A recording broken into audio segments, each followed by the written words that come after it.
or that we can consider, and then we'll just vibe, bro. We'll go from there. Honestly, no. Oh I think shoot, I think I'm just a little nervous because I'm like, we're going damn, off bro script. came all the way over here. I got to make sure it's a good podcast or whatever. So. Nah, dude, we'll do this like 10 times. Nah, I'm Oh, just kidding. facts. No, we can. Well, I guess we could start with like your content and stuff. Like you were Mm. saying, what is the point for you with getting into content? Dude, that's a good question. I feel like a lot of people just want to be in front of the camera, and it is fun, like having a mic or getting in front of the camera. But for me, it was more of, I think we talked about this actually a little bit, but it comes down to like influence Yeah. and the people who are killed, the people in power, the people that have the most um, problems that they go through, are the people with influence. Mm. And honestly, it's not like I'm searching for problems, but I mean, whether you go back thousands of years to Jesus or whoever, or you're like looking at Charlie Kirk, Yeah. like it always comes down to influence. And I think influence is currency. Like, I think Yeah. that's everything. So, No, it's facts.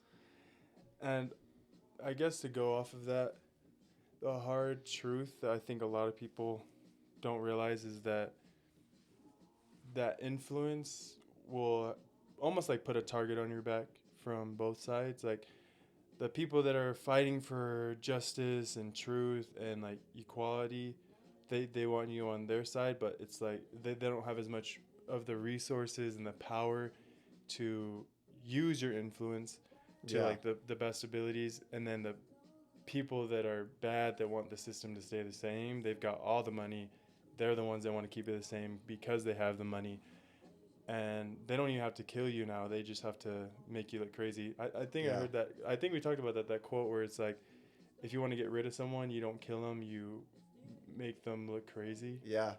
You It's know? true. Yeah. Kanye West type shit. Well, I mean, like everyone wants to be a part of the tribe, right? Like, and as soon as you're able to take someone and make them look like completely different or Like they don't belong. yeah, and they're Yeah. like, "Oh, that guy is actually crazy." Like that is way worse than almost like being killed because then Yeah, there's no you're pain, you're bro. shunned from everyone. Yeah, Yeah. there's no pain in death, technically. It's like the Yeah. pain of rejection, the pain of loneliness is gonna hurt way worse than Yeah. being killed. So that's what they did to Kanye. That's what they tried to do with Kyrie. Like when they spoke up about, hey, maybe we shouldn't just do this just because they said so. They made him look crazy, and Yeah. then eventually they started to conform. Well, when you fast forward 5 or 10 years, and everyone's like, "Oh, Kanye might have been right." You know For what I'm saying? real. Like so many people are like, I've been seeing so many clips of people that are like, "Wow, like Kanye was low key right." For And I real. think that that's happening with a lot of subjects. It's not just like one person or one thing. Hey, the difference between conspiracy and truth is about 2 years or something like that, right? Yeah. So, but yeah. Honestly, so true. It's so true. But hey, I was thinking about what you said about like just like the questions you had Yeah. with like just like people of color, just people like that. Yeah. And look, I'm gonna say this.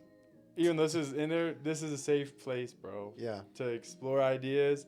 And if you don't want to be like tagged on the like videos so that you can feel safe to say what you want to say, I'm cool with that. I'll take all the heat. I'm fine with I'm whatever. cool with all the smoke. Yeah, let's go. But you were saying stuff about how like my thing right now with the podcast is I'm directed or trying to help heal and change the Polynesian culture. Mm. But overall, it's about healing the systems that hurt the Polynesian culture and the people, hurt black people and black culture, hurt white people and white culture. I think a lot of it is the like billionaires and the rich people. They're the ones that like are doing what they can to control us, and I feel like people are scared to talk about sensitive topics. Yeah. But like for me, it's like I've been broke my whole life.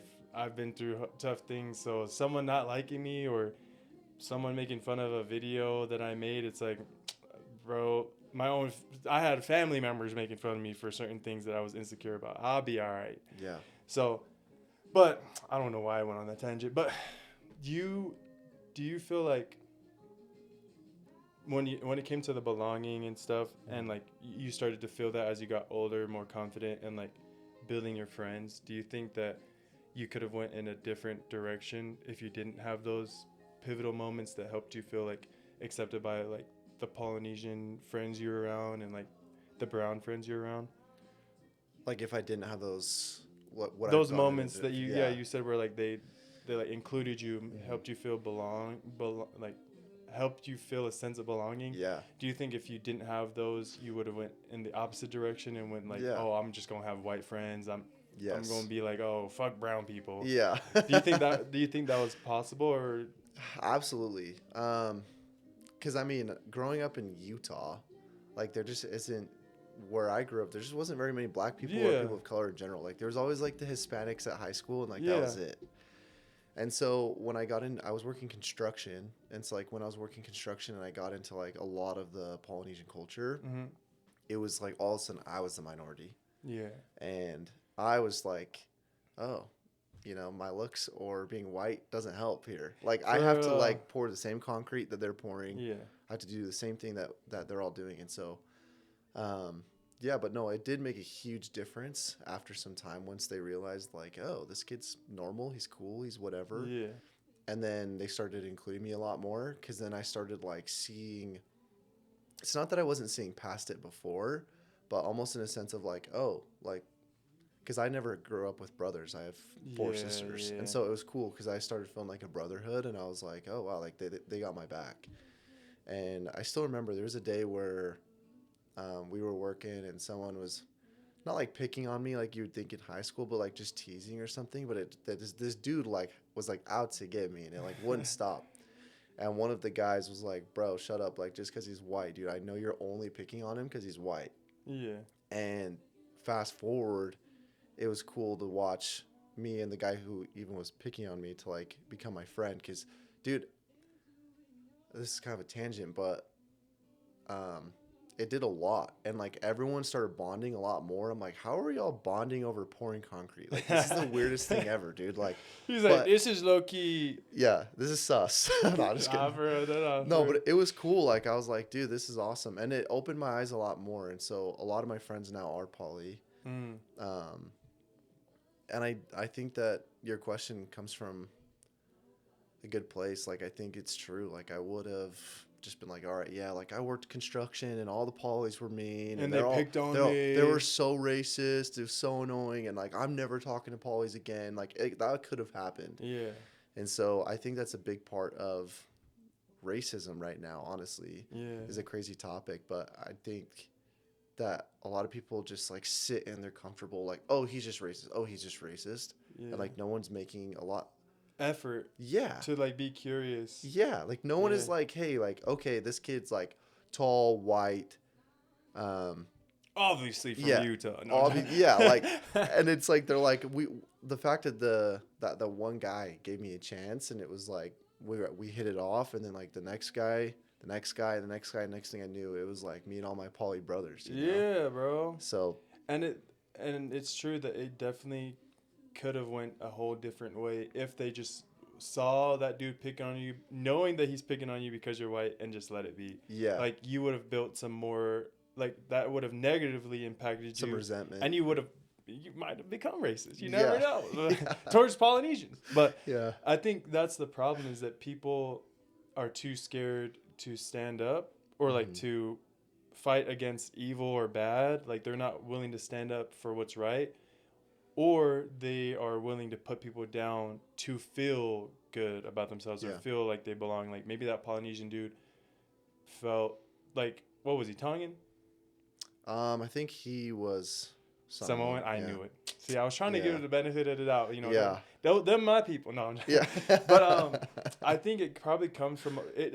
It does come from their hurt Yeah. and like they're projecting, but it's like if no one was there to stand up for what's right, everything could have been different. Yeah. You wouldn't have had a majority of Polynesian friends today if that one dude didn't stand up and say, "Hey, bro, chill out. Yeah. You're only picking on him because he's white." Yeah. And it's like, I think we need more of that today.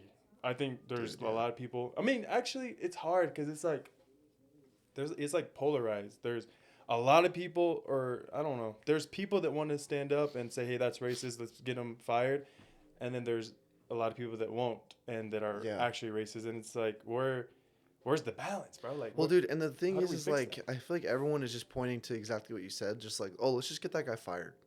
And it's like that's not the solution. For real, 'Cause and he's just gonna be better at hiding his racism. yes, or he's gonna leave and be even more racist because he's even more mad. For And so real. it's like we're not solving problems by being like, yeah, he's racist. Let's just get him fired. Like I think people are just too scared to like stand up and say something. And people are too scared to be wrong or criticized. Yeah, Cause like imagine if that Polynesian dude, cause he also that Samoan dude had to have like enough humility or awareness to yeah, be like, you know what, you are right. I am picking on him because you're right, and that is low key messed up. I'm gonna yeah, stop doing that. And yeah, then you guys became closer. He could have been the Mhm. opposite way and say, no, fuck that, no, I yeah, don't care about that. No, I'm not being racist. yes. And it's like it takes two I'm to just tango. being real. No, for real. Like, I'm just it's being like, real, bro. I'm just being real. I'm just being honest. It's like, are you being honest or rude? Yeah, dude, it's like, well, it's funny too because I just like was quiet. Like when I first started working there, I just was like, dude, like I have no friends here. I don't know anyone.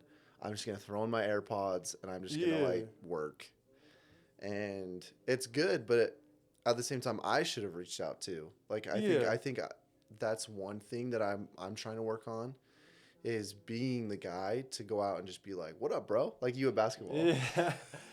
I think I do that just Yeah, I don't like people feeling uncomfortable. That's my yeah, thing. It's like I don't want anyone to feel uncomfortable for whatever reason. So I am okay going out of my way to like help them feel comfortable. And I think it's with age, like I'm a dad, so it's like yeah, I am constantly doing that already, I guess. But I just don't want people to feel uncomfortable. And there are people that are like, "Oh, he's a grown man." And it's like, "Damn, like brother's human." Like yeah, he's been through stuff that might have made him feel that way, yeah, and like all you have to do is just say what's up, bro, and they're diffused. yeah. But I Well, it's so easy to have like that perspective, like that view on a culture, because it's like they tend to be that way, or they yeah. tend to whatever. It's easy to have that, like, oh, white guys are always stuck up or annoying or whatever. And it's so funny because our poly friends are always like, Anton, you're like the only white guy I like. And then I'm like, It's what? like whoa. I'm like, what? That's let's unpack that because that's a little deeper than just Yeah. I'm like, all right, well, I feel like I'm not that different from the rest of the white people. I don't for know. real. And But yeah, that's funny you say that. I think that really, I mean, it kind of opens my eyes that like everyone really is the same. yeah, Everyone's going through the same stuff. Like that, like small comment probably just comes from a place of like when they're in the uncomfortable situation of being the only one that looks like them or whatever, hmm, that it's scary. You know, I'm gonna put on my AirPods and not say anything, and it does take like someone with the power, with the authority to do good sometimes. I don't know. It yeah, does go both ways. Like, yeah, you could have reached out in the moment of like you among these brown and Polynesian people, but it's like when you are the majority, you hold more of the like responsibility to maybe or the responsibility burden. or like you have the it's almost like the influence. Yeah, You have the influence to help bring and bridge gaps, and that's why I don't like Charlie Kirk. Once again, I say yeah, this like every video, but I'm not trying to hate on bro, yeah, but it's like in that moment, Charlie Kirk in that situation based off of his own actions being the majority would have attacked you mm, because again he was attacking the minorities. And so it's like if we reframe your situation and again you're the white dude around people, a bunch of brown people, and one of them was Charlie Kirk energy, he would have saw the brown dude picking on you and just been like, it is what it is, you shouldn't be here, yeah, you were only right, here because we needed a diversity hire. And it's like, damn, that's messed up. yeah, yeah, But I mean, I know it's more nuanced than that, but I really don't like bullies. I think that's what hmm, it is. Maybe it's like I'm not gonna like go after his character. He was a bully. I don't care what anybody says. He was a bully, and I just don't like bullies. Like yeah, he was, we could call him intelligent, strategic, very well spoken, and he didn't know how to find common ground. Most of the times, he was always trying to be right, always trying to be a bully, always trying to like use facts that were sometimes lies. He literally used lies to win debates. It's just like, ah, man, I don't like people like that. Yeah, dude. I hate that. You know, like the phrase or the saying that's like, um, you're just a sum of your clips or something. It's Oh, like yeah, you are what your clips say you are or yeah. whatever. And it's true. Like I think people are like, oh well, he just clipped that one part, and it's like, yeah, but you said it. I don't know, but Yeah. Yeah. so I was gonna ask because like everybody's algorithm is fed differently, Yeah. and so I get clips of Charlie Kirk being so nice to black people, Uh-huh. loving black people, being so sweet to them. Recently, before he died, or is it like I don't older know. clips? I Because have no clue. I bet when he first was coming up, he was Yeah. starting to see like, hey, we need to bridge gaps. And then once that money came Yeah. and that pressure came, he was like, hey, I don't care that much about brown people. Like get the bag before the people, you know? Yeah, because so I was gonna ask him like, I see these clips of him being super nice, and then other people like my girlfriend, her family, she has blacks in her family, and when we actually were down at UVU looking at the The site. all of not the site but right next to it in the library, there's like all these glass, what are they freaking called? Windows? Yeah, like just like the glass stain, like the stained glass. That's what. Oh, okay. So I'm like I'm glass like, window. windows, man. So we were looking at all the stained glass, and we were like, "Hey, you know what? We're here. Like, we should just go look at the Charlie Kirk thing." Mm. And one of the members of her family was like, "Oh, like, no, I don't really care to go look at it. Like, he didn't really have nice things to say about black people." And I just was like, "Huh?" Like, and so that's proof that my algorithm is different than other Yeah. people's algorithms. Like, what were some of the things that you saw that where you're like, "Oh, geez, like this guy's Honestly, crazy." he really didn't pop up on my feed a lot. Hmm. I did a lot of research through AI. I'm not gonna lie, AI is my best friend, and bro be teaching me, and I be trying to. I really do. I don't like biased truth. I really try to train my AI to tell me how it is. You know, Yeah. add like the nuanced in there, but strip the bias from the information you're feeding me. I literally have to say that every time. Even when it's feeding me what I want to hear, I'm like, okay, but is this factual? And is this like is it adding in the nuance, Fact the checking the complex? facts. Yeah, I'm trying to Yeah. fact check AI. Yeah. I'm not the smartest person, but come on now, I don't want you to stroke me, no Yeah. Diddy. Like, no, I'm joking, but um, Yeah. pause. That was a major pause. I'm not gonna lie. I meant to say stroke my ego. I said stroke me. Damn. There's that. Let's take that one out. But no, but I'd be really trying to fact check or like make sure that my AI bot isn't feeding me bias. Yeah. And I'm not gonna lie, AI taught me personally that Yeah. if Charlie Kirk was a character in the Bible, and I said, I don't want bias, I don't want anything, just straight up tell me, based off of his rhetoric, his style, and substance, just the way he talks and what he talks about and the nuance behind that, Hmm. non biasedly, what characters would he be in the Bible? Oh wow. And it said he would be a Pharisee or a rich ruler. And I'm like, that's nowhere near the apostles that people call him to be. So, You're like, oh, not Peter, James, or John. Okay. no, for real, that's that. Well, he's evil. No, I'm joking. Yeah. But no, for real, it really Yeah. fed me that you can do it yourself. You can go on your AI and type this in. Don't add bias, just based off of his substance and his style, what character would Charlie Kirk be in the Bible? And it's gonna give you those two. And if it doesn't, That's you need another to, rabbit hole. that's that. Yeah, you gotta go through your biases a little harder. Yeah. But yeah, so that's a good example of like the bias. Like it does feed us what we want to see and what we like to see. And so I don't like that. I think Yeah. I've always been that way where it's like, don't just tell me what I want to hear. I need to know the truth. I need to know that this is what I need to go off of. Like I'd be debating AI, low key. Well, it's true, and like I feel like AC, can you close the door, please? No, no, no. You gotta go out. I'm sorry. he's like, fine. You can come in at the end. I'll let you know when you can come in.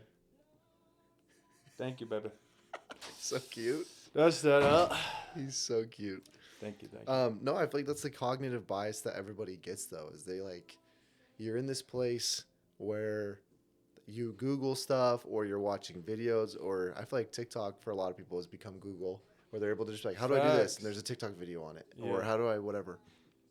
And I feel like everybody's algorithm, it's just getting deeper and deeper and deeper to Into where their own mind. into their own beliefs. Like their own subconscious beliefs. Yeah, yeah. Yeah, and so it's just like you're just rooting someone over here, and then you're rooting someone over here, and then you're able to just keep feeding it daily, bro. Daily. Not even daily, like literally hourly. Yeah, that's the scariest thing that I see with like social media is everybody's getting more and more just fed. I mean, dude, if you have 1 hour that you're scrolling on your phone or 30 minutes you're scrolling on your phone, how many videos do you watch? Like a lot. A lot. And like, the way our brains work, when our bias can tell based off of the sound of the person, the way that they look, the aesthetic of the environment they're in, we're either going to scroll or stay. That's how the Yes. algorithm works. So when you as a brown person or a white person look and say, oh, that's a brown person, scroll, the algorithm's going to be like, oh, we need to show them more lighter skinned people and they will stay on the app longer. That's literally how that shit works. And dude, the categories that it's like, oh, he tends to watch more of, let's say, basketball videos. Like he stays on those longer, and it starts to feed you those. But then it also knows that you were a Charlie Kirk fan, or you were like let's say you're a Black Lives Matter guy. They're gonna start sending you the NBA clips of the Black Lives Matter, or whatever it is, and they're just gonna start like rooting people deeper and deeper into their beliefs, and they're like, "Oh, I thought this was everywhere," and you're like, "No, dude, it's all." It's clips. Like, no, it's just for you. That says a lot about you, bro. I don't know. That's freaky to me. And it's crazy because it's all driven by money and influence, or power and money. Like, the people with the power that want more power, more control, more influence, can use their millions and billions of dollars to feed certain information to people to then like keep the wheel, or like keep the engine going. It's like, it's almost like take the algorithm or take apps and think of it like the machine. When you feed the machine money, like if you feed influencers that are on these apps money, they're gonna go and talk about you, your product, your, basically you, your representation for hours, days, months, because you're feeding them the money to do that. And then the people whose algorithms align with that, they'll get those things, and then they can do the analytics to see, oh, we need to keep them longer. Oh yeah, this influencer is doing really well at getting this demographic of people. Let's feed him more money because we need more of those demographics because they have a higher consumer power, it fits my niche. And it's like, you can look at that and say, oh, that's just good business, but it's like, it's a little deeper than that, brother. I think they're just trying to control you. Yeah, it is a little creepy, dude. It's like slavery. It's modern day slavery. They really are just like people. It's funny. This is what I get. Sorry to cut you off. This is what I go to. I don't like how people are willing to defend systems that are almost like wrong because they might benefit from it eventually. So they're like, oh, I don't want to get rid of this system when I'm so close to beating the system or like gaining from the system. Yeah.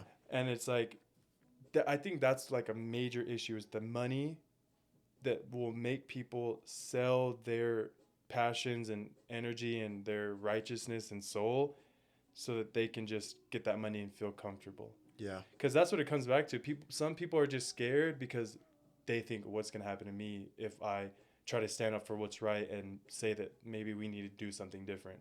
I'm going to suffer and I'm going to have less money from that. And they might hear me say that and think, oh, that's what broke people. I don't give a rat's ass. It's wrong. Like, I think people focus so much on the money, bro. That's the thing that bothers me. It's like, I get it. Everyone wants to be okay. Everyone wants to be comfortable. Everyone wants to provide. But it's like, at what cost, bro? Like, what cost? Yeah. I don't know. Well, dude, that's why I'm in sales, and that's why people hate salespeople. Is they think they're like selling their souls. They're like, they're just you slimy guy. No, bro, don't worry. You can say what you want to say. As long as you're okay with that for your image, I guess. 100%, dude. For me, it's like, unfortunately, guys, I don't give a fuck. Yeah. I really don't.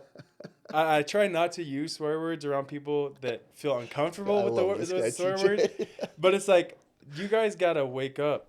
Yeah. There's more problems out there than me saying fuck, shit, or bitch.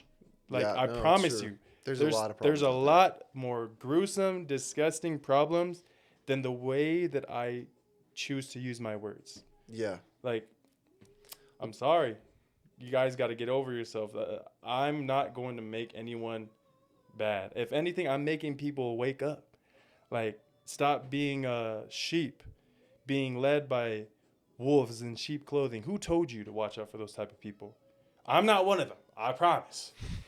Like, if I was, I'd be a billionaire too. Okay, dude, but actually on that, so like my family or friends or cousins or whoever is like, dude, like stop, like that's a conspiracy, right?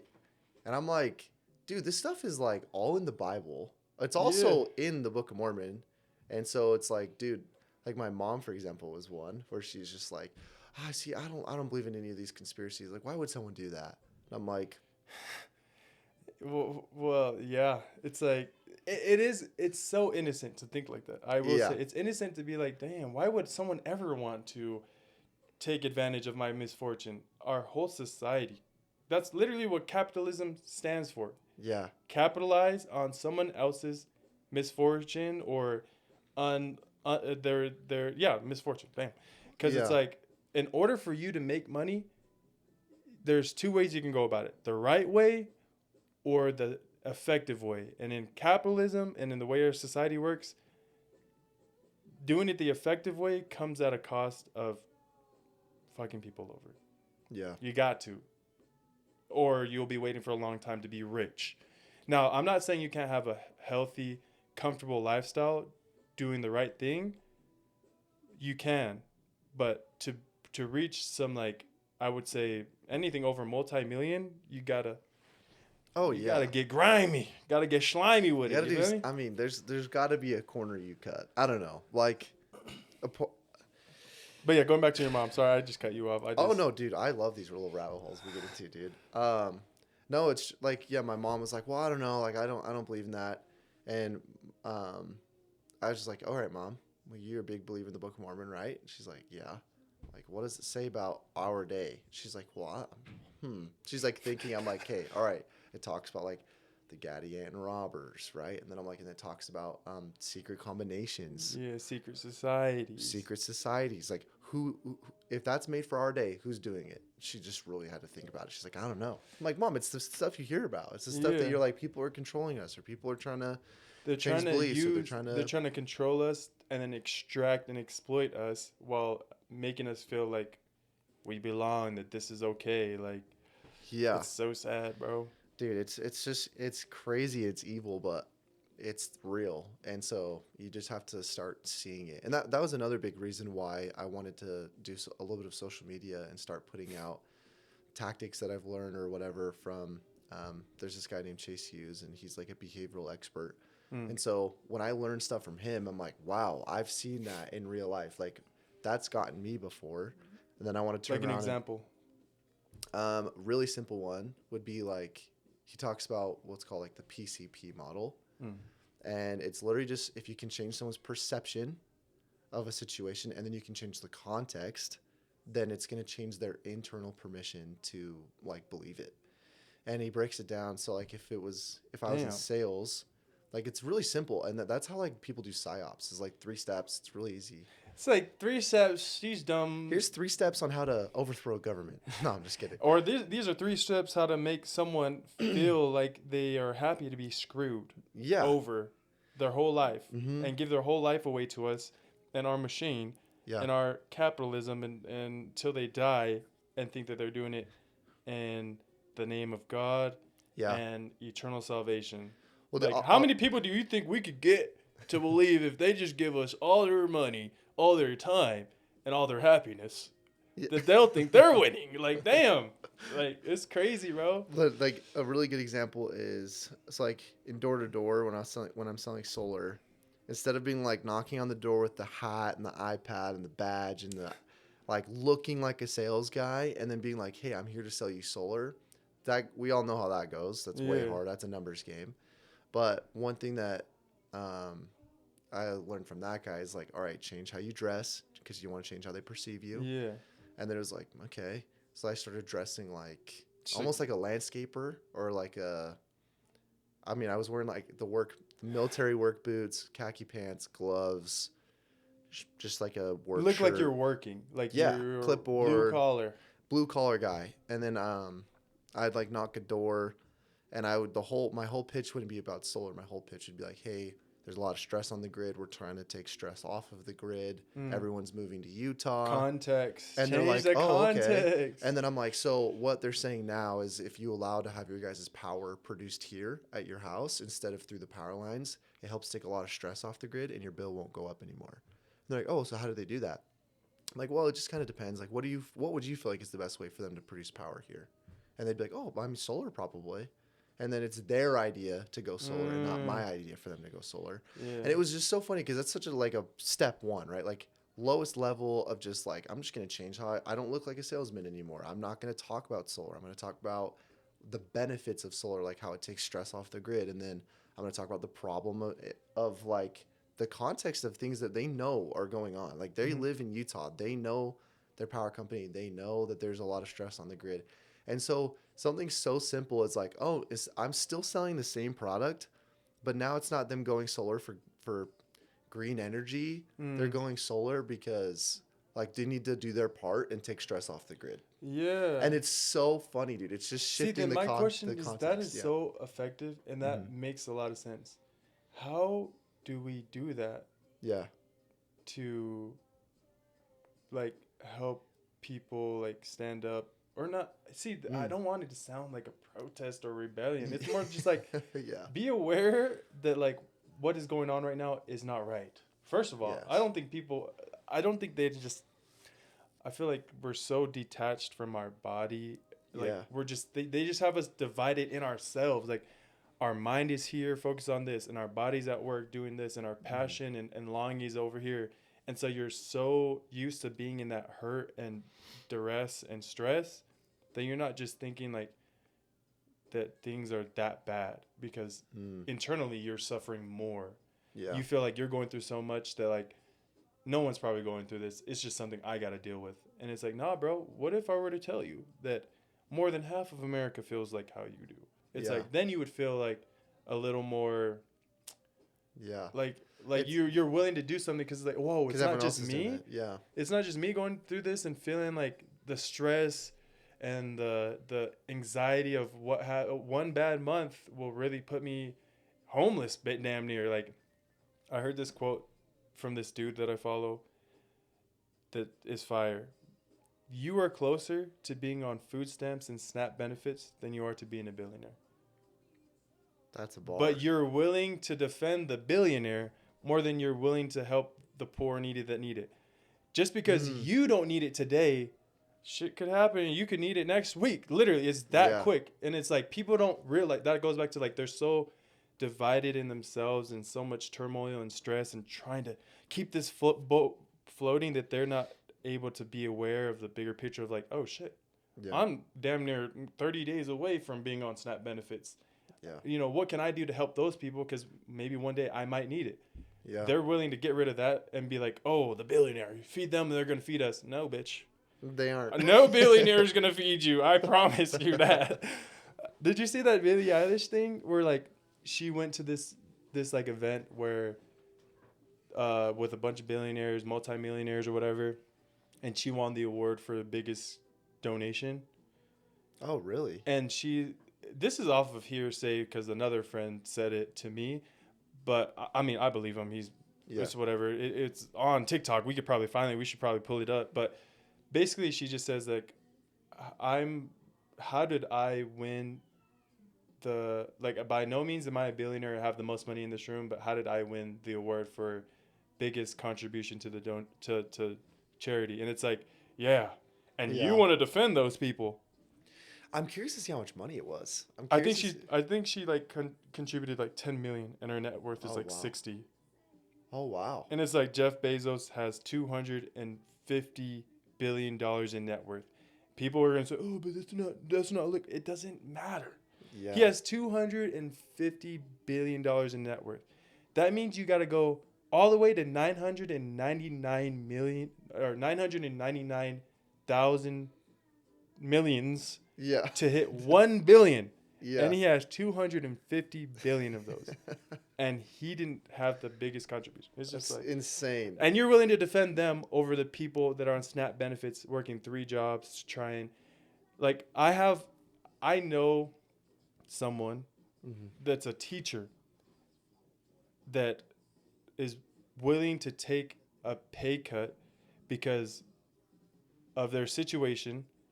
They can't afford to provide their own, like to have health insurance, pay all their bills, and eat without help. So they took a pay cut in order to be able to have SNAP benefits, make enough to pay their bills, and have enough to eat. That's insane. As a teacher. And it's like, and you guys are trying to, or not you guys. I know there's people out there fighting for righteousness and justice, but those people that are just, that have that cognitive dissonance, that are just detached from the situation, the severity of what we're going through today.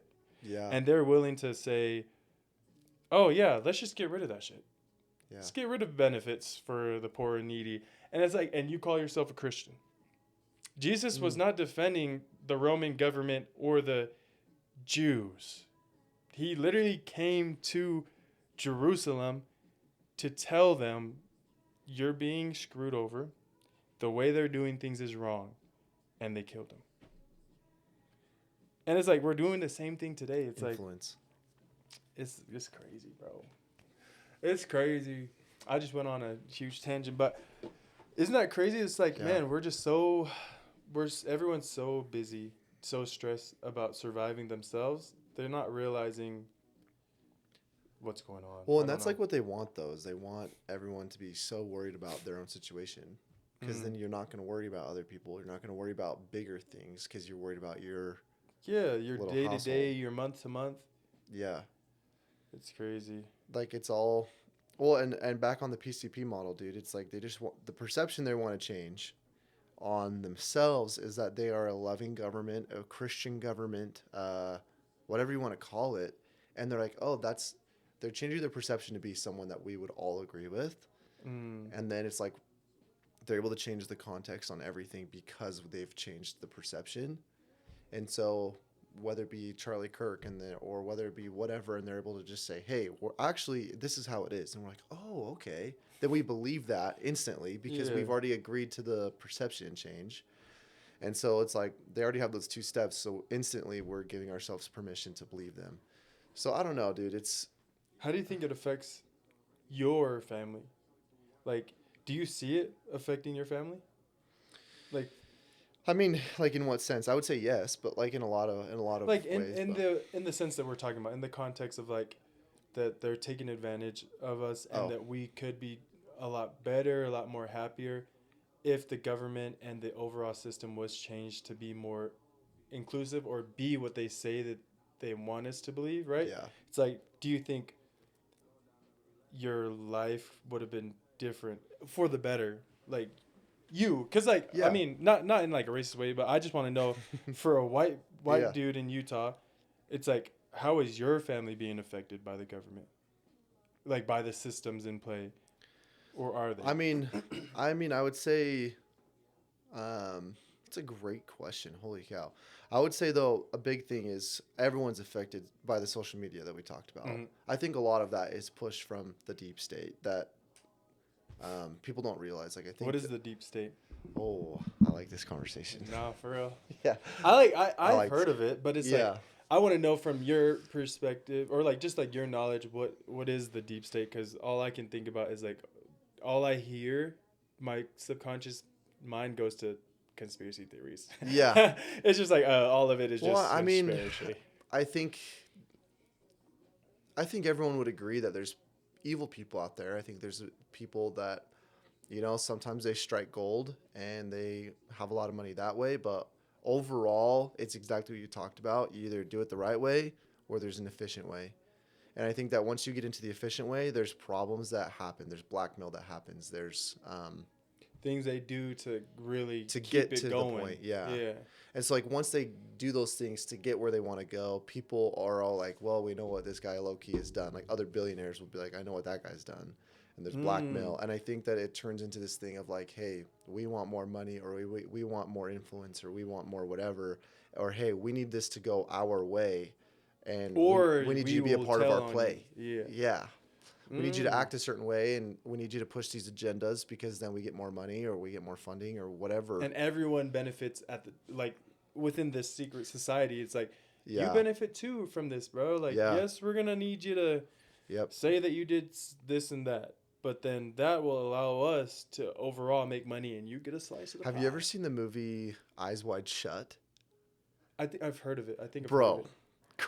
crazy movie. It was one of those movies where I'm like watching, I'm like halfway through, I'm like, I probably shouldn't be watching this. This is one of those movies where I felt guilty watching it. But Eyes wide shut. Eyes Okay. Wide Shut. It's with Tom Cruise. Um, it was in like the 80s or something. I don't know. It was a while back, but it was the young OG Tom Cruise. Anyway, love that guy. But no, it was crazy because like in the movie, him and his wife are like kind of fighting, Mhm. and they're like aren't having sex, and so Mm. then they like Sounds like about 80% of America Yeah. right now. yeah. So No, listen, the freak. if you guys want to know, you're not alone. Tom Cruise went through it. No. Yeah. So he basically like they're fighting or whatever, and he's a doctor. He goes to take care of this billionaire, like one of his mistresses or something. He gets there, he's taking care of her, and he realizes like this billionaire was just banging her for sure. Like he's kind of like this is like not right because Yeah. he's married, but all right. And then the billionaire's like, hey man, like just don't say anything. He's like, all right, cool. Takes care of her. She was like overdosing on drugs basically. Damn. So he's taking care of her, and then he kind of builds this trust with this billionaire. Long story short, he ends up going to one of those like masked parties. They put it right in front of your faces, just Yeah. so you know. It's right there, dude. He goes to a masked party because he meets up with one of his old friends who they blindfold him, and he plays the piano at these parties. He's not allowed to see anything. He just plays the piano. Mm. So he's like, dude, I go to this party. He goes, you should not go. And he's like, come on, man. Like me and my wife are fighting. If there's sexual or cool stuff that happens there, like I might as well just go. And he's Wait, like, who's saying this? this is Tom Cruise to his friend who plays the piano at these things. And Tom Cruise is saying you shouldn't go. And the friend was telling Tom not to go. Oh. And he's like, dude, I don't know. I play the piano. I don't see anything. I just get paid very well. And he was like, and I just don't say anything. And so he's like, all right, you should go. He's like, you shouldn't go. Sorry. And Tom Cruise is like, no, I'm a go. And he's like, what's the passcode? And he tells him the passcode. He's like, all right, what's the address? He writes it down. He's like, don't tell anyone I told you. And he's like, all right. So he goes and buys his gear, the mask, the cape, goes to the address, gives them the passcode, gets in, and there's just like naked women with masks on and all these like weird naked cult women swimming. That's just how I'm living. stuff. It's like all this cult stuff is going on, and he's like, what in the world? Like, where am I? And instead of going home, Yeah. he just keeps going. And So dude, instead anyway, of going home, he goes home to someone else. No. yeah, yeah. So like, long story short, there's this woman with a mask on that pulls him aside and is like, you shouldn't be here. I know you. And he's like, because they make him, he's new. He had to like take his mask off or whatever. And so she's like, you should get out of here. I know who you are. And she's like, your reputation's going to be ruined. Like, get out of here now. So he's like, no, like I'm staying. That girl dies. The cult killed her because she was going to speak out in public about it. And anyway, this doctor, Tom Cruise, ends up leaving, and his billionaire friend ended up being at that party with a mask And on seeing him. and saw him there and tried to help him. And dude, he was tied up into the deep state where he's now been in rooms that he shouldn't have been in and all this stuff. And they're like, his friends, random people start disappearing. And it turns into this thing where he's like genuinely freaking out for his wife and for his family. And the movie ends really well. It ends on the How note. does it end? It ends really well. It ends on the note of basically he's like forgiven. They actually let him out of the deep state, and they like his billionaire friend like has his back or whatever. But he can never say anything the rest of his life, and he's going to be watched. And he just realizes in that moment, like, any problems that I had with my wife were not worth going to this. Like, it's way worth it to just solve the problem with my wife and stay loyal to her than to like get into this stuff. So anyway, I can't remember why I was telling you all that, But Damn. and it's like, dude, so we were talking about the deep state. So I think that it's like these big. I think it's the same thing. There's rooms of powerful people that have weird desires. They get into these places, and then there's blackmail. They know who was in the room. They know who wasn't in the room. And they're able to create And with the what do you call it? Triple P's? oh, PCP. PCP, Yeah. where it's like they're able to then take that information Mm-hmm. and change your perception, Mm-hmm. the context, And then and permission. then make people realize that you should be in jail or you should be killed. And that's like what happens Dude, it's just so on the crazy. daily. Well, and his piano friend disappears. Damn. Like he's just like, oh wow, like it's a really crazy movie. You should watch And if it. you even think about that, Don't watch it with your wife. She'll be Hell like, hey, no. But see, the crazy part about that is there's so much to unpack in just that Yeah. one story. Yeah. First of all, I feel like for the most part, reality does not go like that. What would Yeah. happen is the main character dies.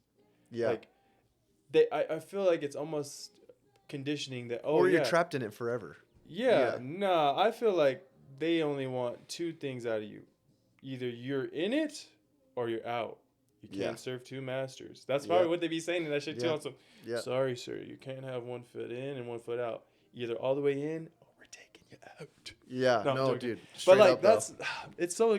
I feel like that's one thing I just hearing that my mind goes to is like, no, they wouldn't just let you go and just say, oh yeah, don't talk about it. They don't. If they can't trust each other as billionaires, what makes you think they're gonna just trust some random schmo doctor to just be like, oh yeah, we're gonna take all these people from you that go missing.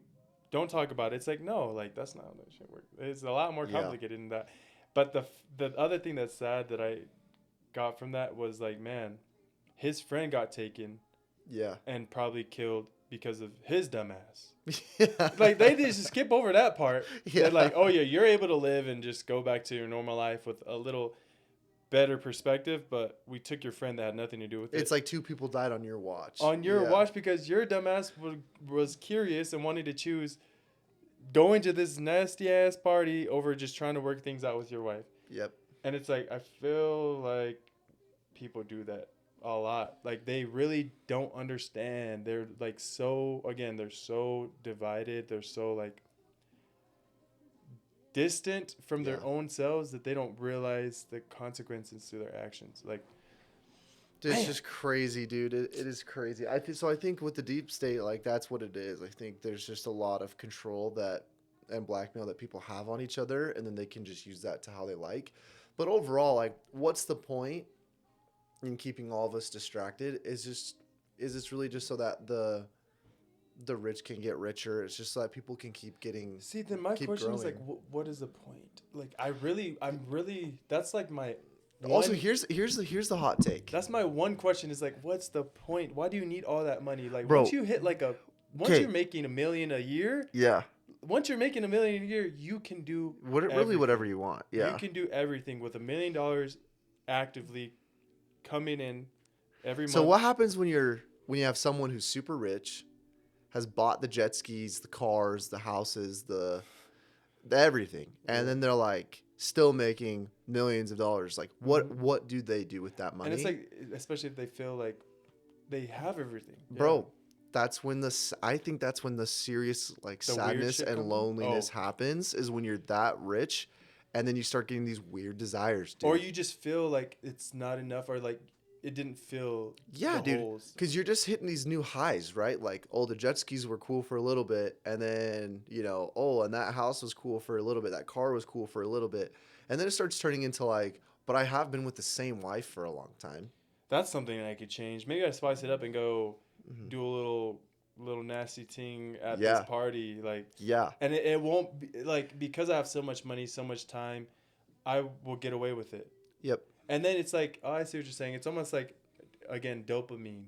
They're Yeah. trying to chase that dopamine because they're not able to create it within. You know what I mean? Like they're not Mhm. able to create peace and happiness and like content with their life and Yeah. who they are. Yeah. That they go and externally extract that from things like doing weird shit and getting Yeah. away with it. Well, dude, and it's like let's say they go to some weird party and sleep with some girl come to find out the girl was a plant of someone who's jealous of that millionaire. Come Damn. to find out that Kanye girl. West. Yeah, No, no. come to find out that girl is like, oh, he raped me, and then it's like, oh, he did, and then it's like, fine, we won't file any charges as long as you post this on your social media or whatever. As Like, long as you make they're this, then this, a and this puppet, happen dude. so that we make money. Yeah. Damn. And that's So sad. I think that there's a lot of angles to it. I agree. See- Like, I don't think there's just like one person or like Yeah. one deep state. It's the system. Like they created this system that works, and now it's like it's what we talked about with like the like conditioning, Mm. where it's like they did that experiment where like they rung a bell in like a waiting Oh. room, and all of them were actors except for one. When the bell rings, everyone just stands up and like Sits back down. six or bags whatever. down like 5 times. Like they do 5 times, and the one person that's not an actor thinks it's weird at first, like what's going on. But then as it happens again, they just start doing it because everyone's doing it, Yeah. and then oh wait, I'll continue the story after I replace the battery. My camera died. 1 second. How you feeling? Dude, I'm Slight feeling great. intermission? Dude, I love this, dude. Good, bro. And my bad, bro. I like to talk, so No, dude, I love this. I If could do you this all ever- day. if you're ever just like, oh, I want to say something, go ahead and just cut me off, Shut bro. the Just for real, just be like, bro, let me say something. Fire. Okay.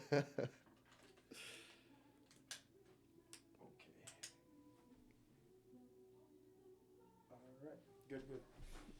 Okay, so like I was saying, they get to a point where they cycle everyone out to where everyone in that room that's standing up and down 5 times every time the bell rings is not even an actor. Now they're just following this system that was created out of like, you could call it like chaos, confusion, fear of missing out, fear of not belonging, fear of being different.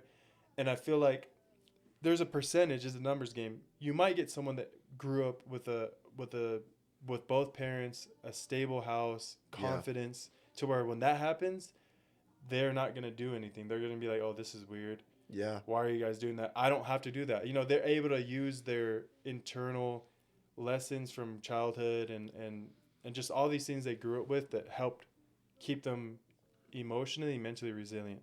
Yeah. But like those people that do have insecurities and do have hurts and traumas and do have things they're fighting through, they might just go along with it because they're already going through so much on their own that they don't want to stick out even more. And it comes from that like overcompensating insecurity. So they just go along with it. And now by the end of it, everyone in there is not an actor and they're following that pattern. And I think that's what happens with like the deep state. Now that they've been doing it for so long, it's like they don't even feel like they don't even know where it came from. Like if we were to somehow get them to speak out on, it's like, I don't know where it started. I did it. Like it was just part of it, And so, dude, it's crazy. There was another experiment similar to that, and they were in a. I'm trying to think if they were in like a library or anyway. They were just like in a room waiting for some course or instructor to come in, and while they were waiting, everyone was actors except for like one person or two people, and they would have like the fire alarm go off, and like they would push smoke into the room, like dark gray smoke. It like. It Anyway, looked and serious. It looked like legit fire was happening, and everyone would like look at the smoke, look at the fire alarm, and then just like keep writing stuff in their journal, and like while they're waiting for their instructor, all the actors, and like you can see the person who's not an actor, like, dude, there's literally a fire alarm going off, and there's smoke coming in from underneath the door, and they just ended up like just staying with everyone else, and they would have died. And it all came from an experiment where there was a lady who died in New York in one of the New York fires in like the 50s or something. And they did the math. They're like, if she would have, right as the fire alarm went off, if she would have freaked out for 15 seconds, then stood up and then left, she would have lived. But she stayed in her desk too long because everyone else stayed in their desks. And so they're like, everyone died? So, and it was like at a fire in the 50s. I don't know which fire it was. And so then that's why they replicated the experiment. They're like, is this true? Like, do people like hear a fire alarm? Like a theory And like And so then they tried it and it they, worked. yeah, Bro, crazy. Like they literally that's were like, crazy. they're like, there's no way, dude. Like if there's a fire alarm and you see smoke, You're gonna leave. even if no one else gets up, like you're leaving. Yeah. And their guess was that like 70% of people would leave. And in reality, like 90% of people stayed. 10% of people left. And see, I think not even the sad part. I think it's interesting that we just stop there. Yeah. Like we don't do a little more because there's more nuance to that situation. It's like, why did that 10% leave? Let's look into their background. Who are their parents? How were they raised? Because that affected the way that they reacted to the situation, fight or flight, and stuff like that. And it's like if we were able to then take that study, go ask those people, and just like get them to tell us how they grew up. Yeah. You know, did they have both healthy parents? Did they have a single home? Did they grow up with insecurities and traumas that really shaped who they were, that led them to this moment to act that way? You know what I mean? Yeah. I think so many times we just stop at those numbers, and then people would go and use those numbers as the only fact when there's probably more nuance. Like obviously the numbers are real. They're you can't the numbers don't lie if they're accurate, but then you can ask, how do we change those numbers? There's a way to change it, right? Like if all those people that were part of the 90% were raised in happy, healthy families with resources, with good friends, with confidence and the ability to be, again, emotionally and mentally resilient, I would be curious to see if those numbers would change and 70% would leave. You know what I mean? Yeah. And I think that's my thing, is it always goes back to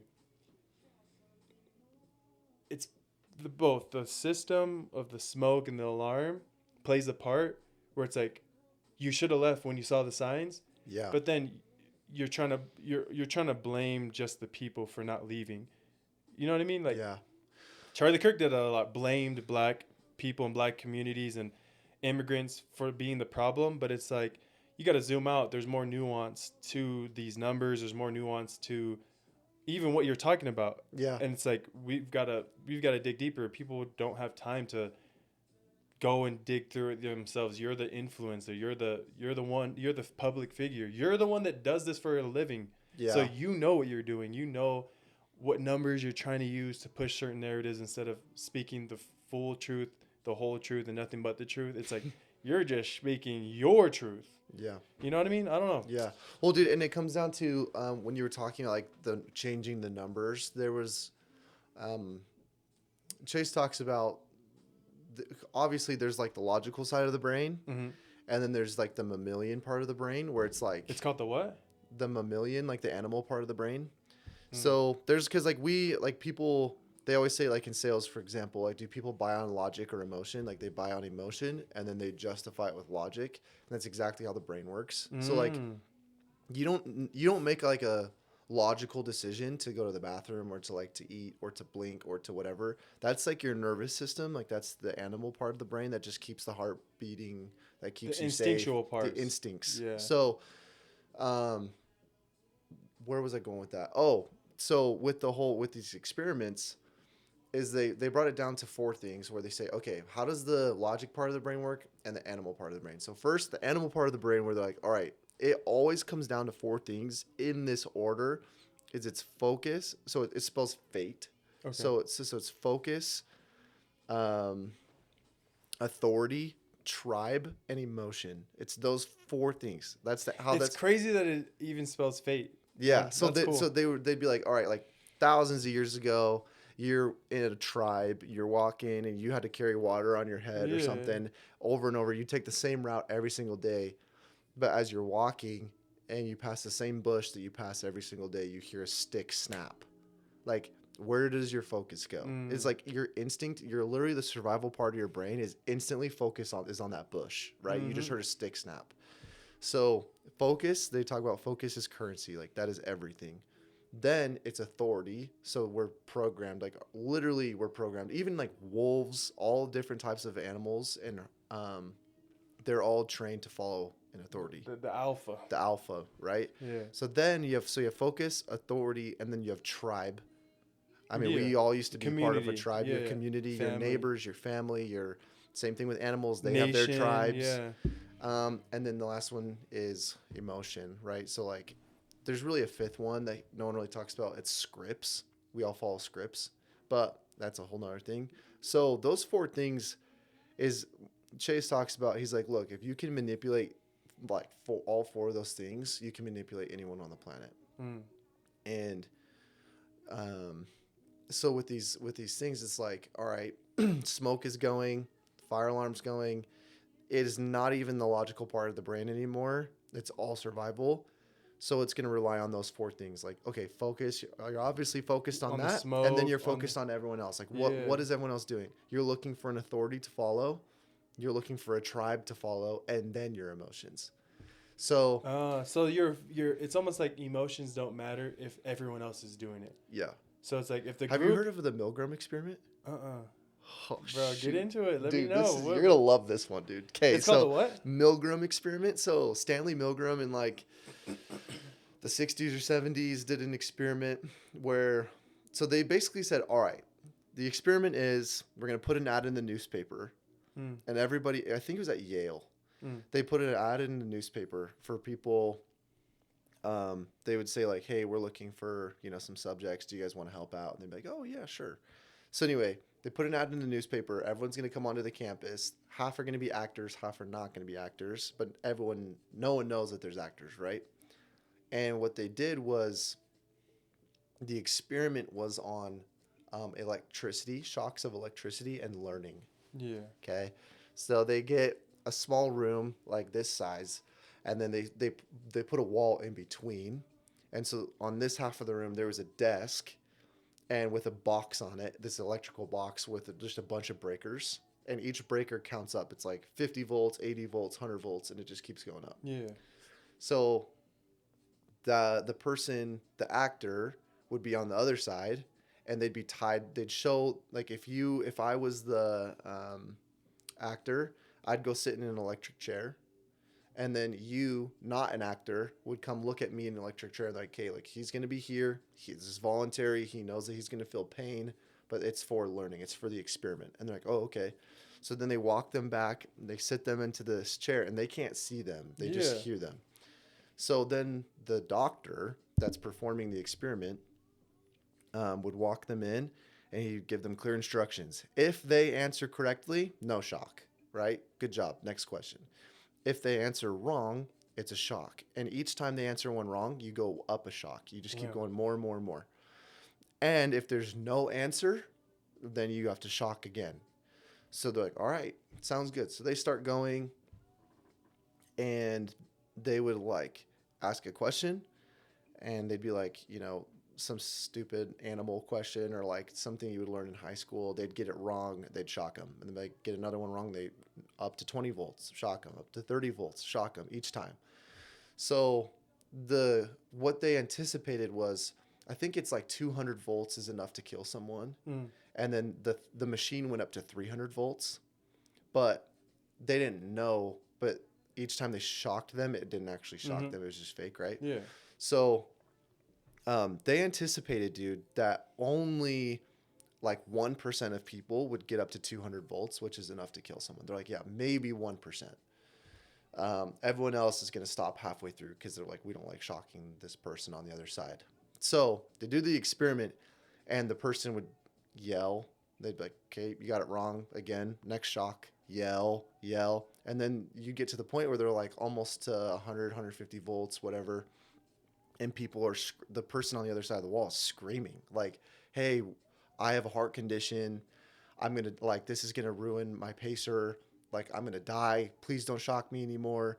And then the person in the chair would turn to the doctor and be like, dude, he's screaming. He's screaming like, I'm going to die. Like, we can't do this anymore. Yeah. And the doctor would just be like, it's important that we continue the experiment. And they'd just be like, no, but like he's literally screaming bloody murder. Yeah. And he's like, it's important that we continue the experiment. So and it's he authority. Would just say that. And so he's like, okay. And then they would just keep going. Then he stopped answering. He was just quiet. And then they would shock, no yell, no nothing. And they're starting to question, like, is this guy dead? Right? Yeah. And then he goes, it's important that you continue the experiment. And I believe it was 70% of people went to 300 volts. But 100% of people passed the 200 volt mark, where so 100% of people killed the guy in the chair. 100? 100%. Because of authority, dude. And it's like, you think about it, they were in a college they'd never been in, a room they had never been in, with Like, people that they have never yeah, met. they're basically disoriented, and Hmm. they needed that tribe.